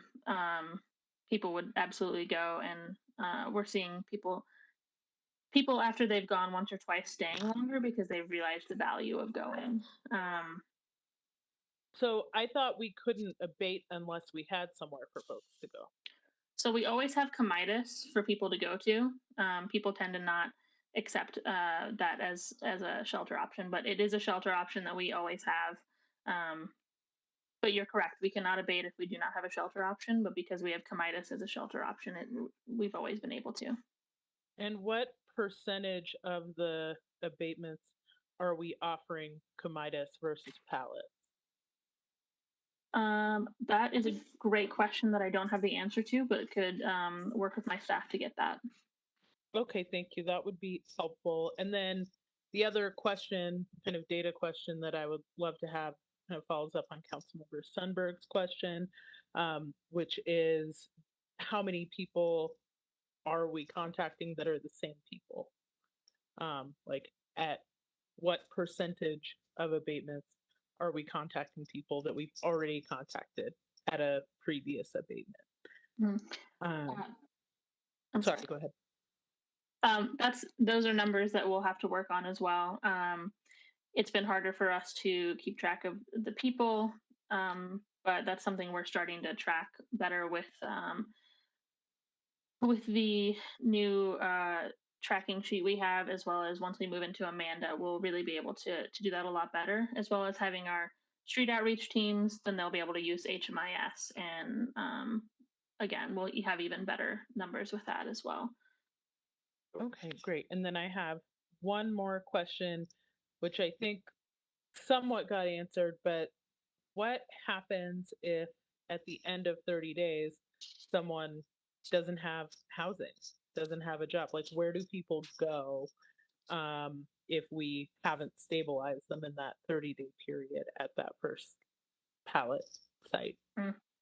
So we try to move people into the 6 months pallets as much as we can. If we don't have those available, we try to move them to comitis. Otherwise, unfortunately, they end up back in a similar situation or back on the streets. But we really try our best to try to mitigate that and move them into stable situations or into other shelters as much as possible.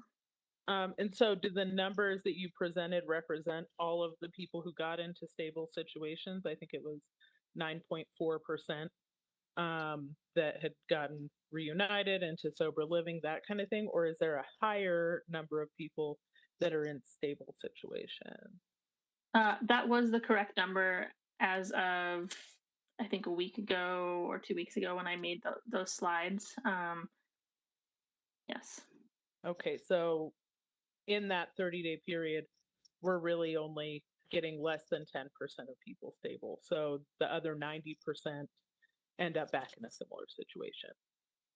That's correct. I would like to add, though, that what we are seeing is that these are folks that weren't accessing services otherwise, and now they are regularly accessing services and getting connected. So once they're connected with those case managers at the Salvation Army at the pallet shelters, they stay connected. And even if they're not necessarily back in the pallet right away, which oftentimes they do get back in a little later and start right back where they left off, then they're still connected and working with those case managers. So maybe they're getting vital docs in that time and still working on that with the case manager. So um, housing takes a long time, and we're seeing at least that folks are getting connected in ways they were not before. And the hope Okay. is that they'll move in and eventually, after a few times, get into that long-term housing or some other situation that's going to keep them off the streets. Okay, so as anytime someone comes in to the pallets, then they have access to case management in perpetuity if they want it and have the communication and transportation and other mechanisms available to continue taking advantage of those services. Yes. Okay, thank you. So I just want a point of clarification. So it's 30-day limit on the short-term pallets and a Yes. 6-month limit, no more than in the long-term pallets. Is that correct? That's correct. Do you have an average stay in the longer-term pallets? I don't, but I can easily get that for you. Would that be helpful? Yes. Further questions or comments? Mayor? Councilmember Lawson. Yes, Emma, thank you for providing the complexity of 225 Park or the Cherry Creek State Park. And I'm glad those conversations are happening. And Mayor, I hope that you're involved with those conversations. I guess my question to you on that is, what is the frequency of those meetings and that you're going to be having with Bryce and maybe the mayor and all of these departments? Because that is a very crucial area. I have actually seen some people cross through to the other side of like the mousetrap area where they've almost got hit. It's just, from going from one area to the next. So it's not only that, it's just a safety issue as well. So I guess for me, what is the frequency of getting with all of these jurisdictions, which I know is very challenging, but that area too is very, very important and vital for just even safety, period, of the people who are unhoused there. So, do you know if those meetings are going to be occurring like monthly? Mayor, I know we've talked about it as well, and I hope that you're going to emphasize that. So I just kind of wanted to know about that. Sure. So we just started having these meetings a month or two ago. But in our most recent meeting, which was, I think, 2 weeks ago, we had set a meeting cadence at being monthly. I'd love to do it more frequently, but the amount of folks that are in that meeting and the amount of meetings that they're already in on a daily basis, as I'm sure all of you are, it just gets pretty complicated in getting those meetings set on a regular basis. But we are doing that much more frequently now. And I just want to add to staff from Arapahoe County are working on getting this on the agenda for the county commissioners and mayor and other council members. We would love to have you attend that meeting with us, with staff, to talk about this with the commissioners. Oh, just Emma, just anecdotally, what do you think the trend line is in terms of people taking services? Because it seems to be that there's a relatively recent uptick. Of people accepting services. Right. I mean, from before when we had pallets, it's definitely gone up significantly. At least, like I said, now it's 8 out of 10 people saying yes to accepting services. While before we had pallets, it was probably 1 out of 10. Mayor, Councilmember Bergen. what, Emma, when you do these abatements, do you have an idea of how many, probably hard to quantify, but how many people tend to have a drug addiction problem and therefore having difficulty getting them to services? You know, we have the opioid monies coming. So I am hoping that we will actually be able to refer them to addiction services. I do not have a number of folks that are, I don't have a percentage of that. I do know anecdotally, there is a large percentage of folks that do use substances. Most people, just to be clear, most people don't become homeless due to substance abuse. It's more of a symptom of becoming homeless, but Well, it is a fairly. My question was like why they become drug addicts. My question is if they are addicted to drugs, it's a horrible situation to be in when you cannot even function because you're so addicted. So I have compassion for those people. And my question is, are we able to get them to services because it's a long road to recovery? And so do you track that? I can see if that's something that Salvation Army is tracking because those are the folks that are going in. I know Salvation Army is now working with methadone clinics to get folks connected to that more frequently, and that's something they're definitely working on, and it is needed. Yes, absolutely needed. Okay, thanks. Jessica, real quick on the Ridgeview Academy. I mean, they're not very far along in terms of converting that into addiction recovery for homeless, unsheltered. Yeah, so they're in the midst of some stakeholder meetings now. We did have some communication with the state last week. We reminded them that we definitely want to be included as a local government partner that's committed funding. I think they're looking at renovations starting later this year and probably not having that online until mid 2024. Further questions or comments? Mayor. Councilmember Medina. Thanks, sir. Yes, I just want to know, Jessica or Emma, if you know, how much money was contributed to the Spirit of Aurora with the signs? If we implement no panhandling signs, how much money have we raised? I don't know off the top of my head. That's a really easy number to get though, and I can get that to you. Thank you. I think Kim Stewart has that. You don't let me say. Mm-hmm. Okay, further questions or comments?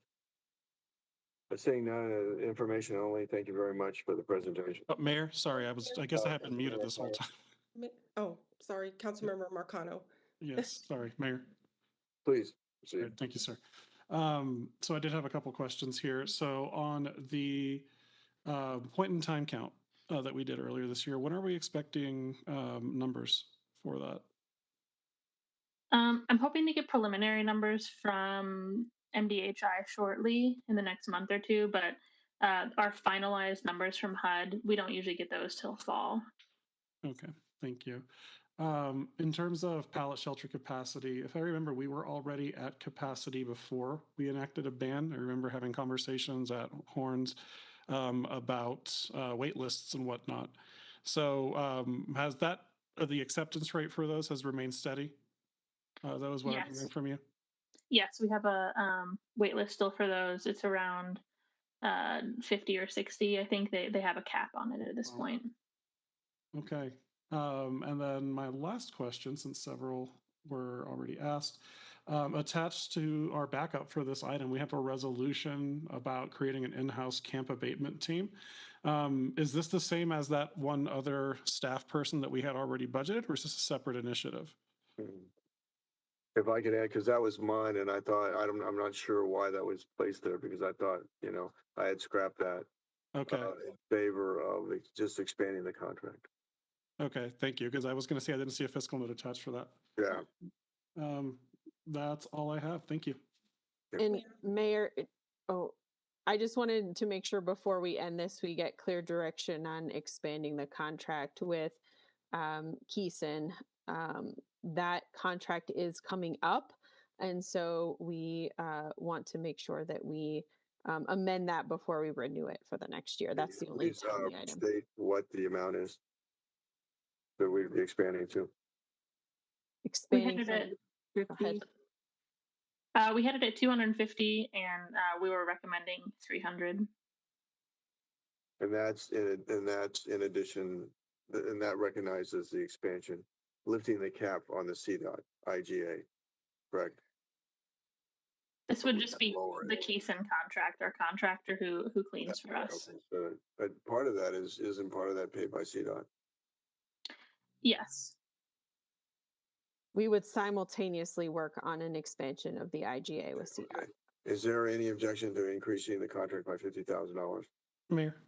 And renewing and expanding? Yes, Councilmember Connell. Thank you. Not an objection, but just a suggestion.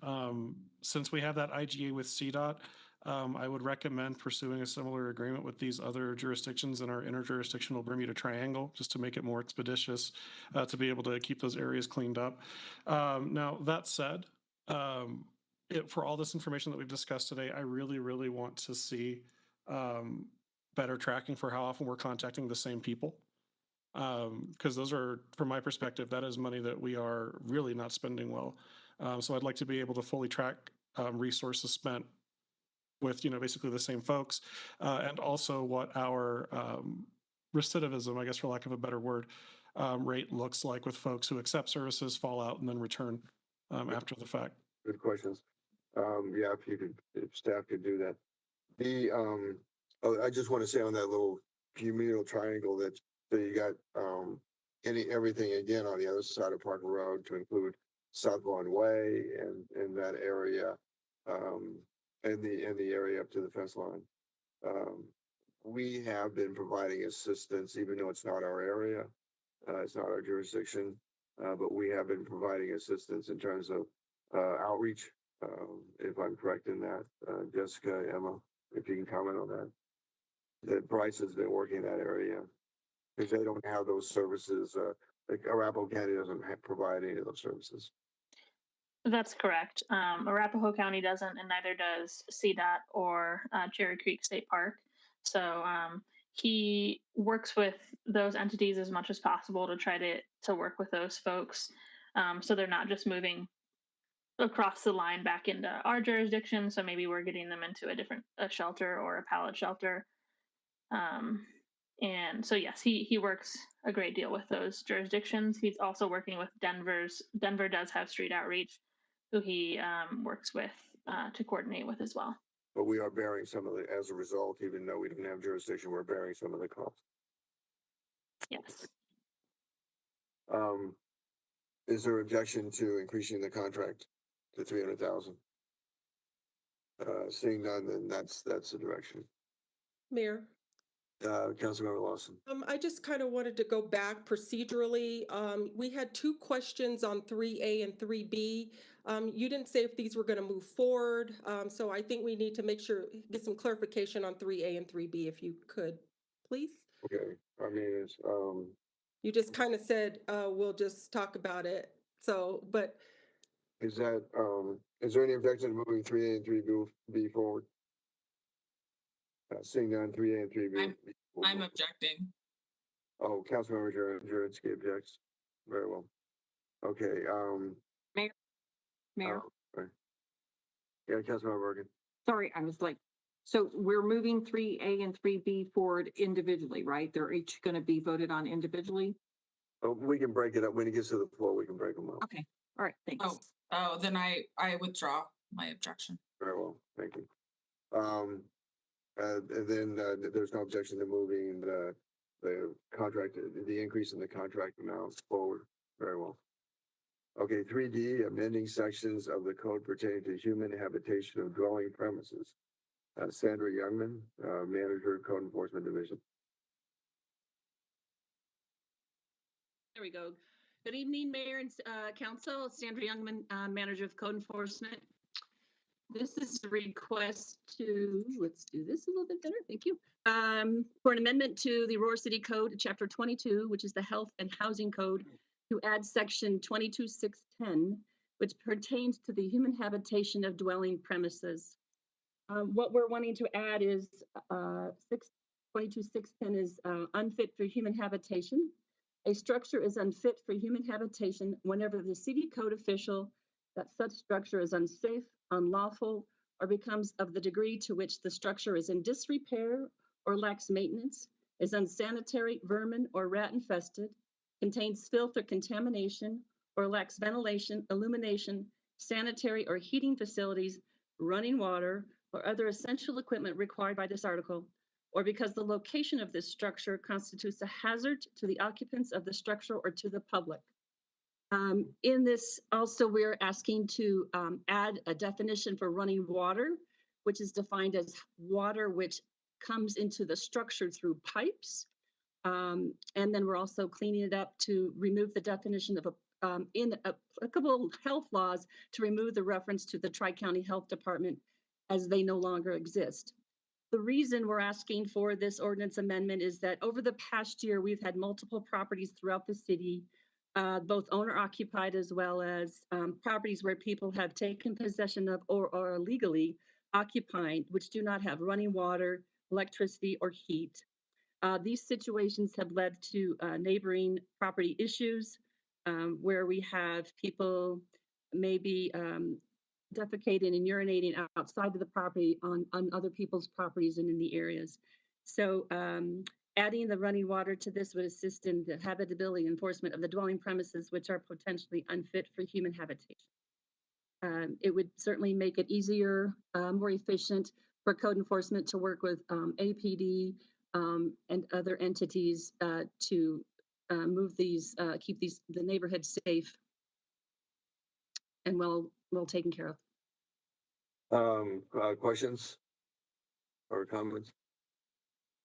Is there any objection to moving item number 3D forward? Seeing none, item number 3D will move forward. Thank you, Sandra. Good presentation. Thank you. Item number 3E. Well, I tell you what, why don't we let's take a 5-minute break. It is now 8:56, and we will return at 9:01. And don't do anything outside because Councilmember Durinsky is a proposal. Okay. Council stands in recess.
Okay, council's called back into order.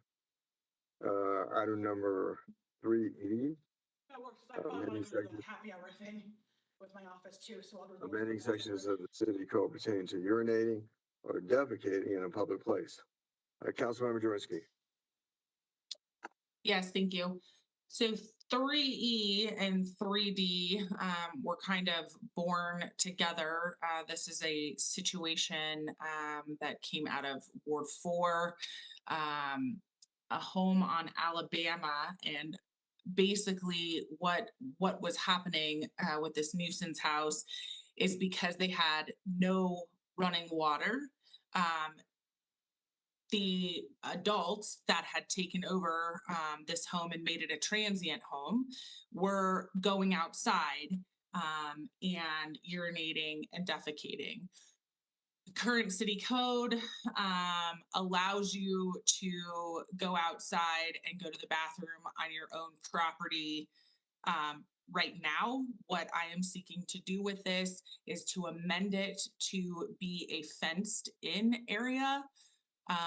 So this would eliminate, front yard urinating and defecating. This highlighted a humongous problem having this many adults in their front yards, and the reports were that they just flat had no pants on altogether.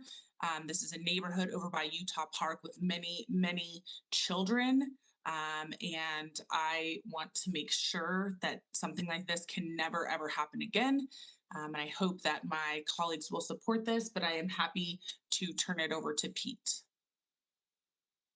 Thank you, Mayor. Thank you, Council. Pete Schulte, Public Safety Client Manager for City Attorney's Office. So when Councilmember Durinsky kind of brought it to our office's attention, the PAR officers were looking at the current disorderly conduct statute, which is in our code, as you all probably know, as 94-110. Currently, as it stands, it says without authorization, alters or befouls public property or the property of another as to create a hazardous, unhealthy, or physically offensive condition. So what we were seeing at these properties in Aurora were the individual was going between homes, where the side yards between homes that were not fenced in. And we had videos from the neighbors showing individuals in these homes urinating or defecating in public. But the issue for the officers is I don't know if they're the property owner or not. And so that was an added element that would not allow police to move forward on the current statute. So, let me be clear. I mean, if you urinated on a public sidewalk, right, or in an area, that was still illegal under our current statute. But what we did in this particular case is to take out the word without authorization, just saying alters or befouls public property or the property of another, which includes, but is not limited to, urinating or defecating in a public place than the rest of the regular statute, so as to create a hazardous, unhealthy, or physically offensive condition. The term public place is actually in Colorado Revised Statutes, our state code, which you see referenced in the proposed ordinance, where it says as is defined in 18-1-901. So a public place, generally, I know people think that's got to be where it's got to be a large access to the public. It's not. The areas between homes would be included in that definition of public place. So what this does is, as Councilmember Durinsky stated, it allows our officers, our APD officers, that if they go by a house and they see somebody urinating or defecating between homes, they can then take them into custody for disorderly conduct where they wouldn't have been so clear before. So that is the goal of the changes. Very well. Questions of the sponsor or Mr. Schulte? Mayor I'm sorry. Coombs, sorry. Councilmember Coombs. So I absolutely support this. I just had a question on the language with respect to altering. I just wonder if there could be any scenarios where having that language there, like the befouls, I get that's pretty straightforward, but someone might alter a property in an instance of public protest that would be associated with protected speech. Would that still then be considered disorderly conduct in that scenario, or are there any protections that might be granted there? So, good question. I would tell you that most of the time, even in protected speech scenarios, if you're, you know, spray painting, criminal mischief, or doing anything to somebody else's property, that would not be protected because it's not your property to do those things on. Now, if you want to do it to your own, sure, right? That this is why we're making sure that you still have to have. Again, this makes the victim the people. Right, well, we don't have to have somebody else come testify to say, hey, you know, that offended me, right? That I saw somebody defecating or urinating in a public place. However, and this is why, you know, Chief Acevedo is on. He's listed as the staff source on this. We're not going to be asking our officers, and I'll let Chief speak to this, that, you know, in protests and those things, we're going to be very diligent to make sure before any arrests are made or any enforcement action is taken, that there are discussions, and I know Chief Acevedo is very keen on using legal in those discussions. So we would not allow that to be used for that particular purpose. Okay, and just to clarify, I wasn't saying like spray painting, but for example, if you were like hanging a banner over an overpass or something, theoretically that could be considered altering. So just wanted to clarify that. I don't think it would be altering because you're not physically changing. I mean, again, we can get into the, you know me, I like to get into the weeds, but no, I get it. And again, it's not, I mean, you're really gonna have to, it's really causing damage, right? And so that's what the police are going to be looking for. Okay, great. Thank you. Further questions or comments? Saying none, Chief, do you have anything to say on this? No, Mayor. I mean, I think there's a pretty distinct line between First Amendment activity, protected activity, and criminal activity. And when we have protests, I've always tried to make it a practice to have district attorneys out there with us, deputy district attorneys and legal, to ensure that we are enforcing the law. And again, First Amendment activity is we're going to support, but we will not tolerate, obviously. Okay, thank you, Chief. Is there any objection to moving item number 3E forward? Seeing none, item number 3E will move forward. Thank you, Councilmember Johnson. Item number 3F, water appropriation delegation, Alexandra Davis. Yes, good evening. And I will look to make this very short. You all have had quite a long evening already. I do have a PowerPoint, so I'm going to attempt to share that now. There. That's okay. Can you see my PowerPoint? No. Not yet. No? Try again, Miss Davis. I'm sorry? Yes, okay, we'll try it there and share. Okay, can you see it now? Yep. That's wonderful. So this resolution that the Water Department is bringing to the council is designed to delegate intent to appropriate water rights. And when we brought this to Water Policy Committee, I felt I did not do a great job at explaining exactly what this means. You may have heard, I mean, I know all of you have heard the term appropriation many times in the water world. And I'm not sure how many of you have thought about or understood what that actually means or takes. So a water right, the appropriation is created by simply diverting water from the source and putting it to beneficial use. Anyone can go down to a stream and do that at any time. One of the things that happens is when you do that, when you take that action, you get a date. And we'll talk about the dates in just a minute or two. There are times, however, when you cannot immediately apply a water right to beneficial use, but you have to, you're building a pipeline or you're building a reservoir. And in those instances, when you can't just divert the water and put it to beneficial use, you have to do what's called a first step. And so the first step of an appropriation is demonstrating existing intent to apply water to a beneficial use eventually, and an overt act which manifests that intent. Overt acts must fulfill 3 functions. they have to make physical your intent to appropriate water. So it has to be an action that shows the world, what am I doing? I'm taking 5 CFS and I'm going to apply it to a field, or I want to take 30 CFS and put it in a pipeline and take it to a city. So it must manifest the intent that you have. You must demonstrate the taking of a substantial step, which is generally designed to show that you're serious. So you're investing funds, you're investing time, you're investing resources. So you're demonstrating that you're actually serious about applying the water to beneficial use. And finally, it has to constitute inquiry notice. Inquiry notice is enough notice to interested parties that would cause anyone who might be injured to have enough information that they could say, oh, I might be injured by this. I should pay more attention and I should be involved. So it's inquiry, meaning you give them enough information to cause them to ask more questions, and enough information so that they can realize that they should be asking more questions. So overt acts can be physical and other useful acts that you can demonstrate sort of on the ground or in the world. So as I said, the first step test is only relevant to conditional water rates, because a conditional water rate is where you don't actually apply the water to beneficial use at the time of appropriation. So if you were to divert water from a source and put it on a field, you have the day that you took that act, you have an appropriation date.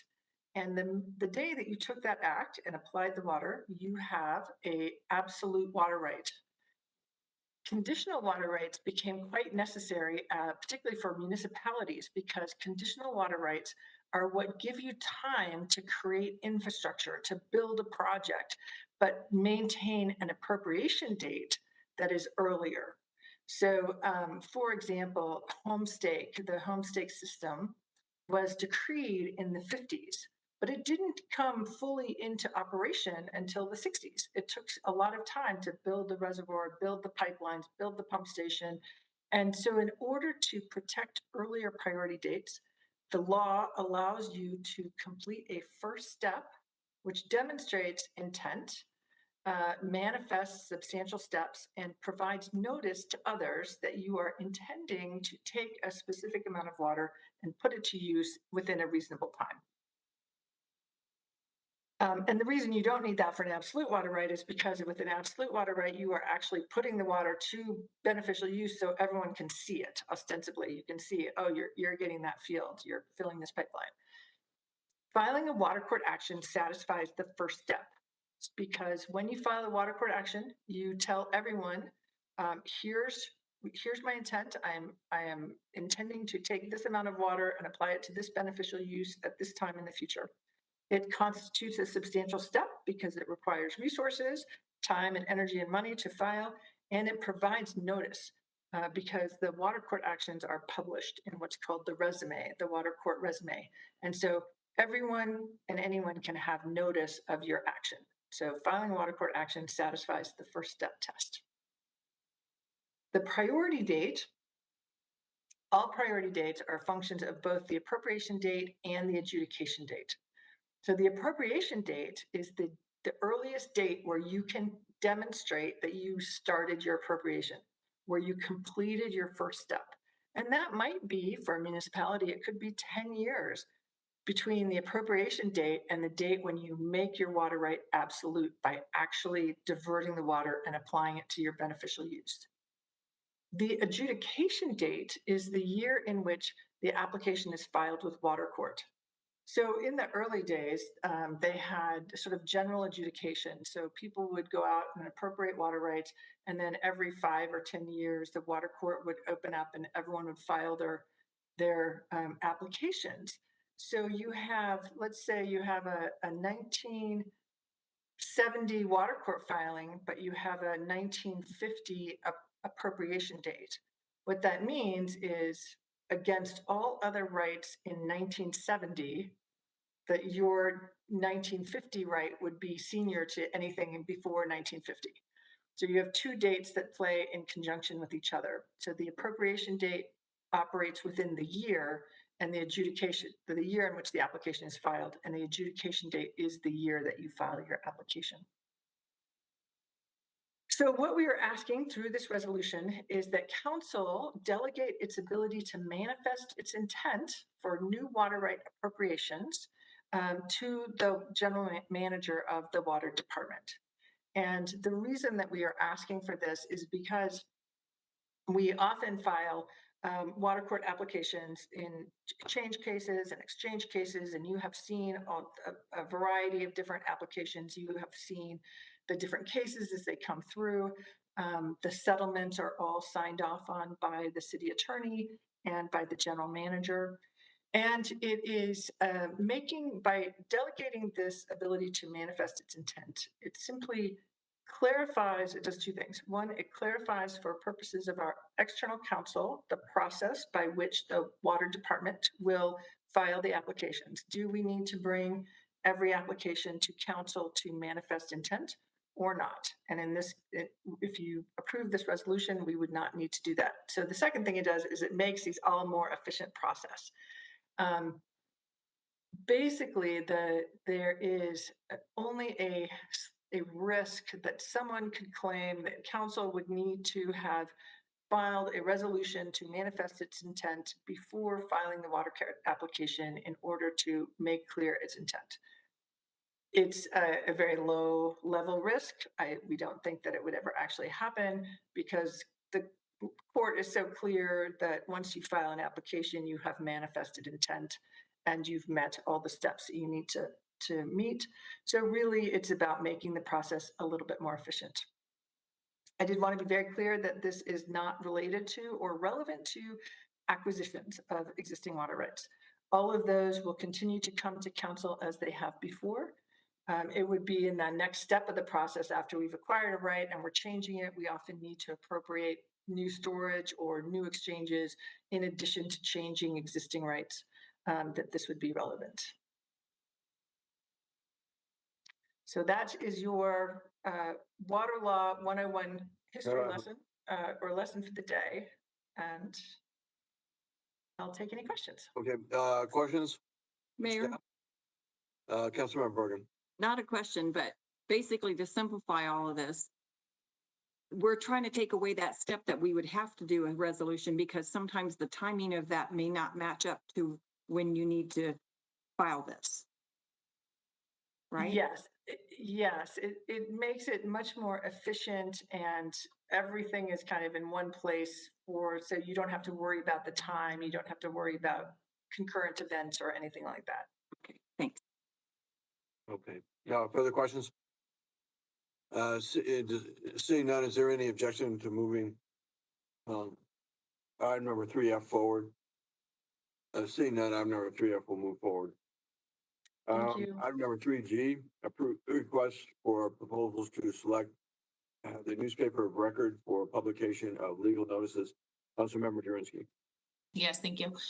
It came to my attention that we've never actually put out an RFP in this city to have a paper of record for our publication of legal notices. And in fact, we're having to use multiple different outlets, some due to time constraints, some due to the type of notifications they are. Some are very specific and have to go out to a specific audience. And then when I started finding this out, I started seeing the vast difference in price for having to use some of these different outlets for these public notifications. For instance, currently the main one that we are using, the Sentinel, we are paying 48 cents a line to produce our public legal notifications. And when we have to post them in the Denver Post, it's $3.10 per line. And the reason that we're having to use the Post over the Sentinel sometimes is due to time restrictions on when we have to get notices posted. The post, I think, has a daily turnaround because they're printed daily. There are other options when I started looking into this. There's a whole bunch of qualifications that a paper has to meet to become our paper of record. But there are several options. So I just think that it's time that we actually put out an RFP, make sure we are getting the best deal, make sure we are getting the best price, seeing who can put out these notices the quickest. We might not get away from using some of these other publications at all times, but I think we can greatly minimize it. And so I am seeking to start this RFP process. And I don't know, does somebody from the city attorney's office want to say anything? Comments from staff, Mr. Hernandez? Thank you, Mayor. I think Councilmember Jurinski covered it very well. Very well. When was the last time it went out to bid? It never has in this city. So that's what I found out. Does it have to, can it be electronic? Does it have to be in print? It still has to be in print for now. I know that some of my colleagues and we have talked about taking this to see if we can get some state legislation changed on that. But for right now, all of my research on this, we still have to put it out in print for right now. Mayor. Other discussion. Councilmember Bergen. Yeah, just, we did check on the electronic, I think it was checked on maybe a couple years ago, just from a time perspective and cost savings, but it's actually in state statute from, I don't know, back in 1960 or something when we didn't have computers. So it has to be changed at the state level to go electronic, I think. Further discussion. Mayor, I'm sorry. Mayor Marcano.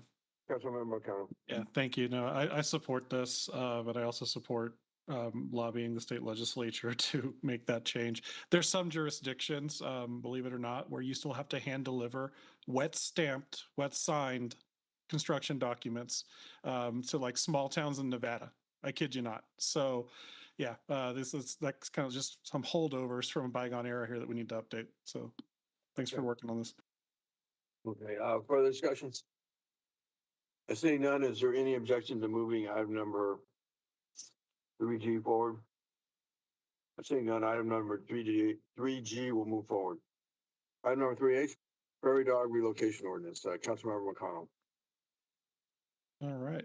Thank you, Mayor. And Councilor Murillo is my co-sponsor on this. So we've discussed this item at PED a couple of times now. We went through the two working groups to solicit more feedback from our development community on there. I do want to address one of the attachments here. It's comments on the ordinance, because I'm not sure what version of the ordinance they were looking at when those comments were written. So I was kind of hoping staff could speak to that, because I feel like we did incorporate all of their comments. So Janine and Dan, if you're on. Janine Restad, Director of Planning and Development Services. They were looking at the most recent version that is in your backup. And as you well know, that the development community brought up 3 points. The first two are related, that they wanted to make sure that the ordinance addressed our process. We were borrowing the ordinance from Parker. They also wanted the 30 days to be able to run prior to the issuance of a grading permit. And by doing that, we stripped out all the other processes, so there's less confusion. It is for our processes. And then they wanted this concept of one and done, that once they've made the effort to relocate prairie dogs, if they do a mass grading on a 100+ acre site and then have a smaller area for development a year later, they don't have to go through this again. So those were the big concerns that were addressed in this ordinance that they have reviewed and commented on. I know some of the comments were on the whereas clauses. I will let legal address the legal aspects. Is there somebody from legal? Yeah, hi. Oh. We did have some questions of whereases, as far as, you know, the calling it a keystone species or saying it's in the public health, safety, health, welfare of the public and so forth. And that's just common language. The other thing they did question the use of humane extermination or humane methods, but they wanted best practices, which I don't really, I mean, if there's no definition for best practices, I don't see how that really is different than humane extermination. One way or another, all of the complaints of the whereases don't actually have an effect on what the law is. It's just a history of the law or a history of the legislation. So as far as whereases, you can put in as many whereases as you want or none, and you can word it the way you want to word it. And we're open for suggestions if people want to change the wording of the whereases. As far as the other requirements we did put in, or the other legal requirements, we put in G that tries to state that it's a one and done process. So they only have to go through it once. It really is upon the the activists, the prairie dog activists, to find the home for the prairie dog and to relocate that prairie dog within 30 days. So we tried to make it as developer friendly as possible. It is very similar to Parker still. Parker has just a few different types of plans, sketch plans, site plans, all of that they put in there. We have it just on the grading permit. So, and I'm open to any other questions if needed. What other questions? Mayor? Councilmember Bergen.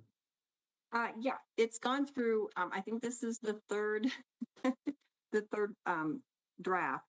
And I think it's improved a lot. I do think there are a couple things that were just mentioned by staff on this. The one and done concept seems to be missing. And then also, instead of the city approval of development application, it should read after submittal of a development application, but before the start of construction. So I don't know if that got changed in there or not. And then a question, is it, so the nonprofit would pay for the relocation, is that correct? Yes, that is correct. Okay. And then would the city offer the certificate of compliance? Yes, okay. Okay, so is the one and done, is that incorporated or is that something that still has to be changed in the current? Oh, sorry. So if you read item G, this requirement as it pertains to the survey and relocation of prairie dogs shall only be placed upon the applicant applying for an initial grading permit. So that's before the permit is granted. As was asked, they wanted to start that clock rolling beforehand. And then once this requirement has been satisfied, it shall be deemed satisfied for all phases of the development project. So once it's been satisfied once, it is satisfied, period. Okay, okay, so that does address that. And then I'm sorry, Councilmember Bergen. Janine, did you want to specifically address Councilmember Bergen's question about the? I see you shaking your head over there. About the. I shook my head too soon. The cert. About the certification. Yes, we will work on how we will provide that. Okay, and then would the city also provide the nonprofits, or is it just one nonprofit that's doing this? Or are we looking at a number of them? At this point, to my knowledge, there's only one, but I will defer to the sponsors of the bill. Yes, there is, to our best knowledge, is currently only one. I know that there are other groups who do this. So if they ever wanted to do this in Aurora, we could just add them to the list. Okay, again, if there's no one that's doing the work, then it's basically moot. Right. So yeah. Okay, so if the developer contacts the nonprofit, and it's all done at the application time and everything, and they would have 30 days for that nonprofit to figure out how to relocate them. If they can't, then it's a moot point. That's correct. Okay. Thank you. Further questions or comments? Mayor. Sundberg. Councilmember Drewski, then Councilmember Sundberg. Thank you. My concern is just really, delaying developments, I guess. I just think that there should be some sort of a time restriction. Developer puts in their application. I think it should be on the city. In however many days. I don't think it should go into weeks. Appropriate to give the information of the nonprofit and to get this done. I just don't think, because with this, I just imagine hearing from developers months into this, even that, you know what, we're held up on the prairie dog permit. We were never issued the information. And so I just think there should be some onus on the city too with this to make sure that we're in an appropriate time giving developers the information that they need to contact these people. And then I think there should even be a time restriction on the nonprofit. I mean, if we only have one doing this, we're pretty busy with development in this city. I could see this getting backed up. I hope that we have more nonprofits come forward and want to be a part of this. But right now we have one. So I just think there needs to be some onus on the city and the nonprofit. Otherwise, we cannot hold development up on this. Mayor? Yeah, Councilmember McConnell. Thank you. No, Councilmember Jurinsky, I completely agree. That's why when we spoke with Parker, they talk about this requirement in their pre-app process. So just like we have a pre-app process, they let folks know from the jump, this is something that you'll have to deal with if you have prairie dogs on your site. And although we have a lot of prairie dogs in Aurora, not every site has prairie dogs on it. And to your other point, if these, the nonprofits aren't ready or able to do that, then they miss the window, and that's that.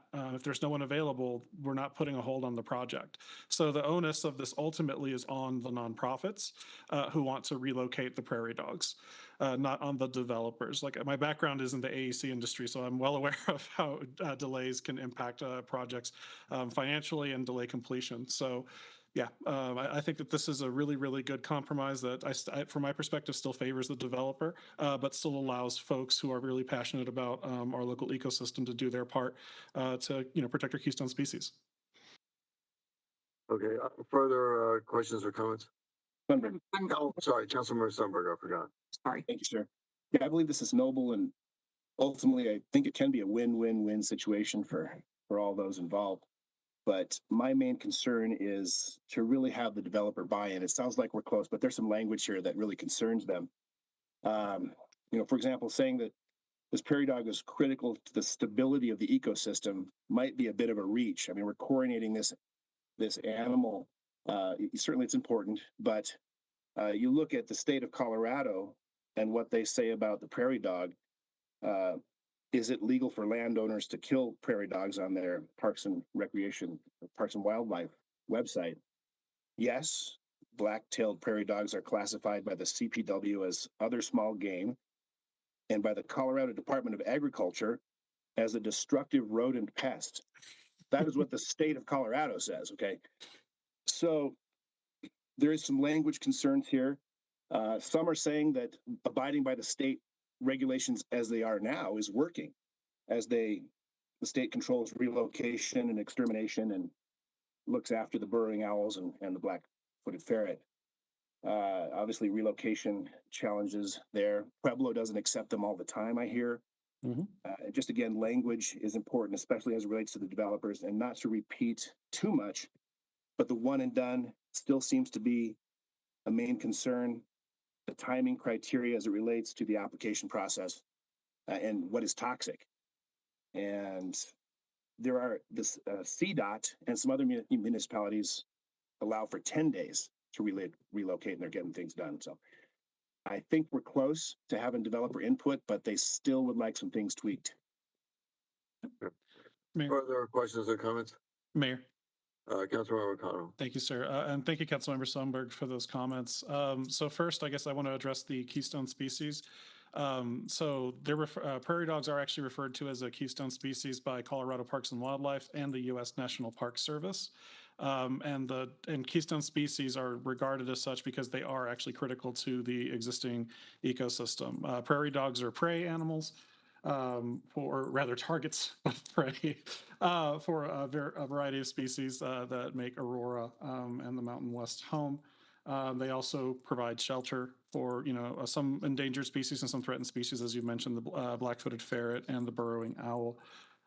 So that's just part of the language that is commonly accepted and applied to them. So that's why we included that in the recitals. It doesn't provide them any extra legal protection than they would otherwise have. As was mentioned earlier, the recitals are more for chronicling why we're doing this than having any actual legal impact on anything. And I think you mentioned the poisons. So that's really specific to the extermination methods, because there have been issues in Parker and in other parts of the country that have prairie dogs where the toxins that are used impact the local wildlife and then even sometimes household pets and people. So I think that this is, even if we weren't trying to do a relocation ordinance, I think that just updating the extermination methods would be something that would definitely be in the interest of public health and safety.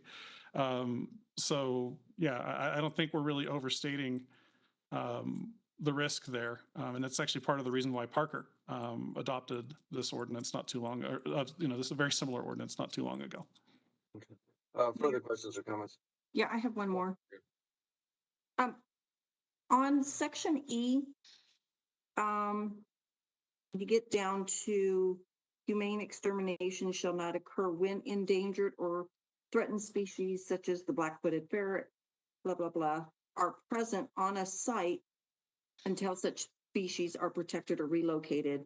So I thought that was changed. How long would that take? Because isn't that a delay in it? Because in the other one, I'm getting them all mixed up. In the other one, I think you had a birthing period from April to June. So is that what this is about? No, this is a separate item that I think was added for, frankly, redundancy's sake, because this is something that's in our ordinance, but it's also already in statute and I think in technically federal law. Some of these animals are protected, going all the way up. So if they were present on the site, this would have to happen anyway. So you might think of it as maybe a matter of convenience, if not, redundancy, just to be able to state the same warnings in our local code. Okay, and I think I read that we really don't have the black-footed ferret in our area. To the best of our knowledge, not in Aurora, but we do have burrowing owls. And you can see those actually you can see the black-footed ferret too at the Plains Conservation Center. So maybe not really like in the core of Aurora, but out east, there have been black-footed ferrets. I don't know if that's recent or not, but we do have burrowing owls all over the place. Okay, further questions or comments? Seeing none, is there any objection to moving item 3H forward? Seeing none, item 3H will move forward. Seeing no further business before the Aurora City Council study session, the meeting is adjourned. Thanks, everybody. Appreciate it. All right.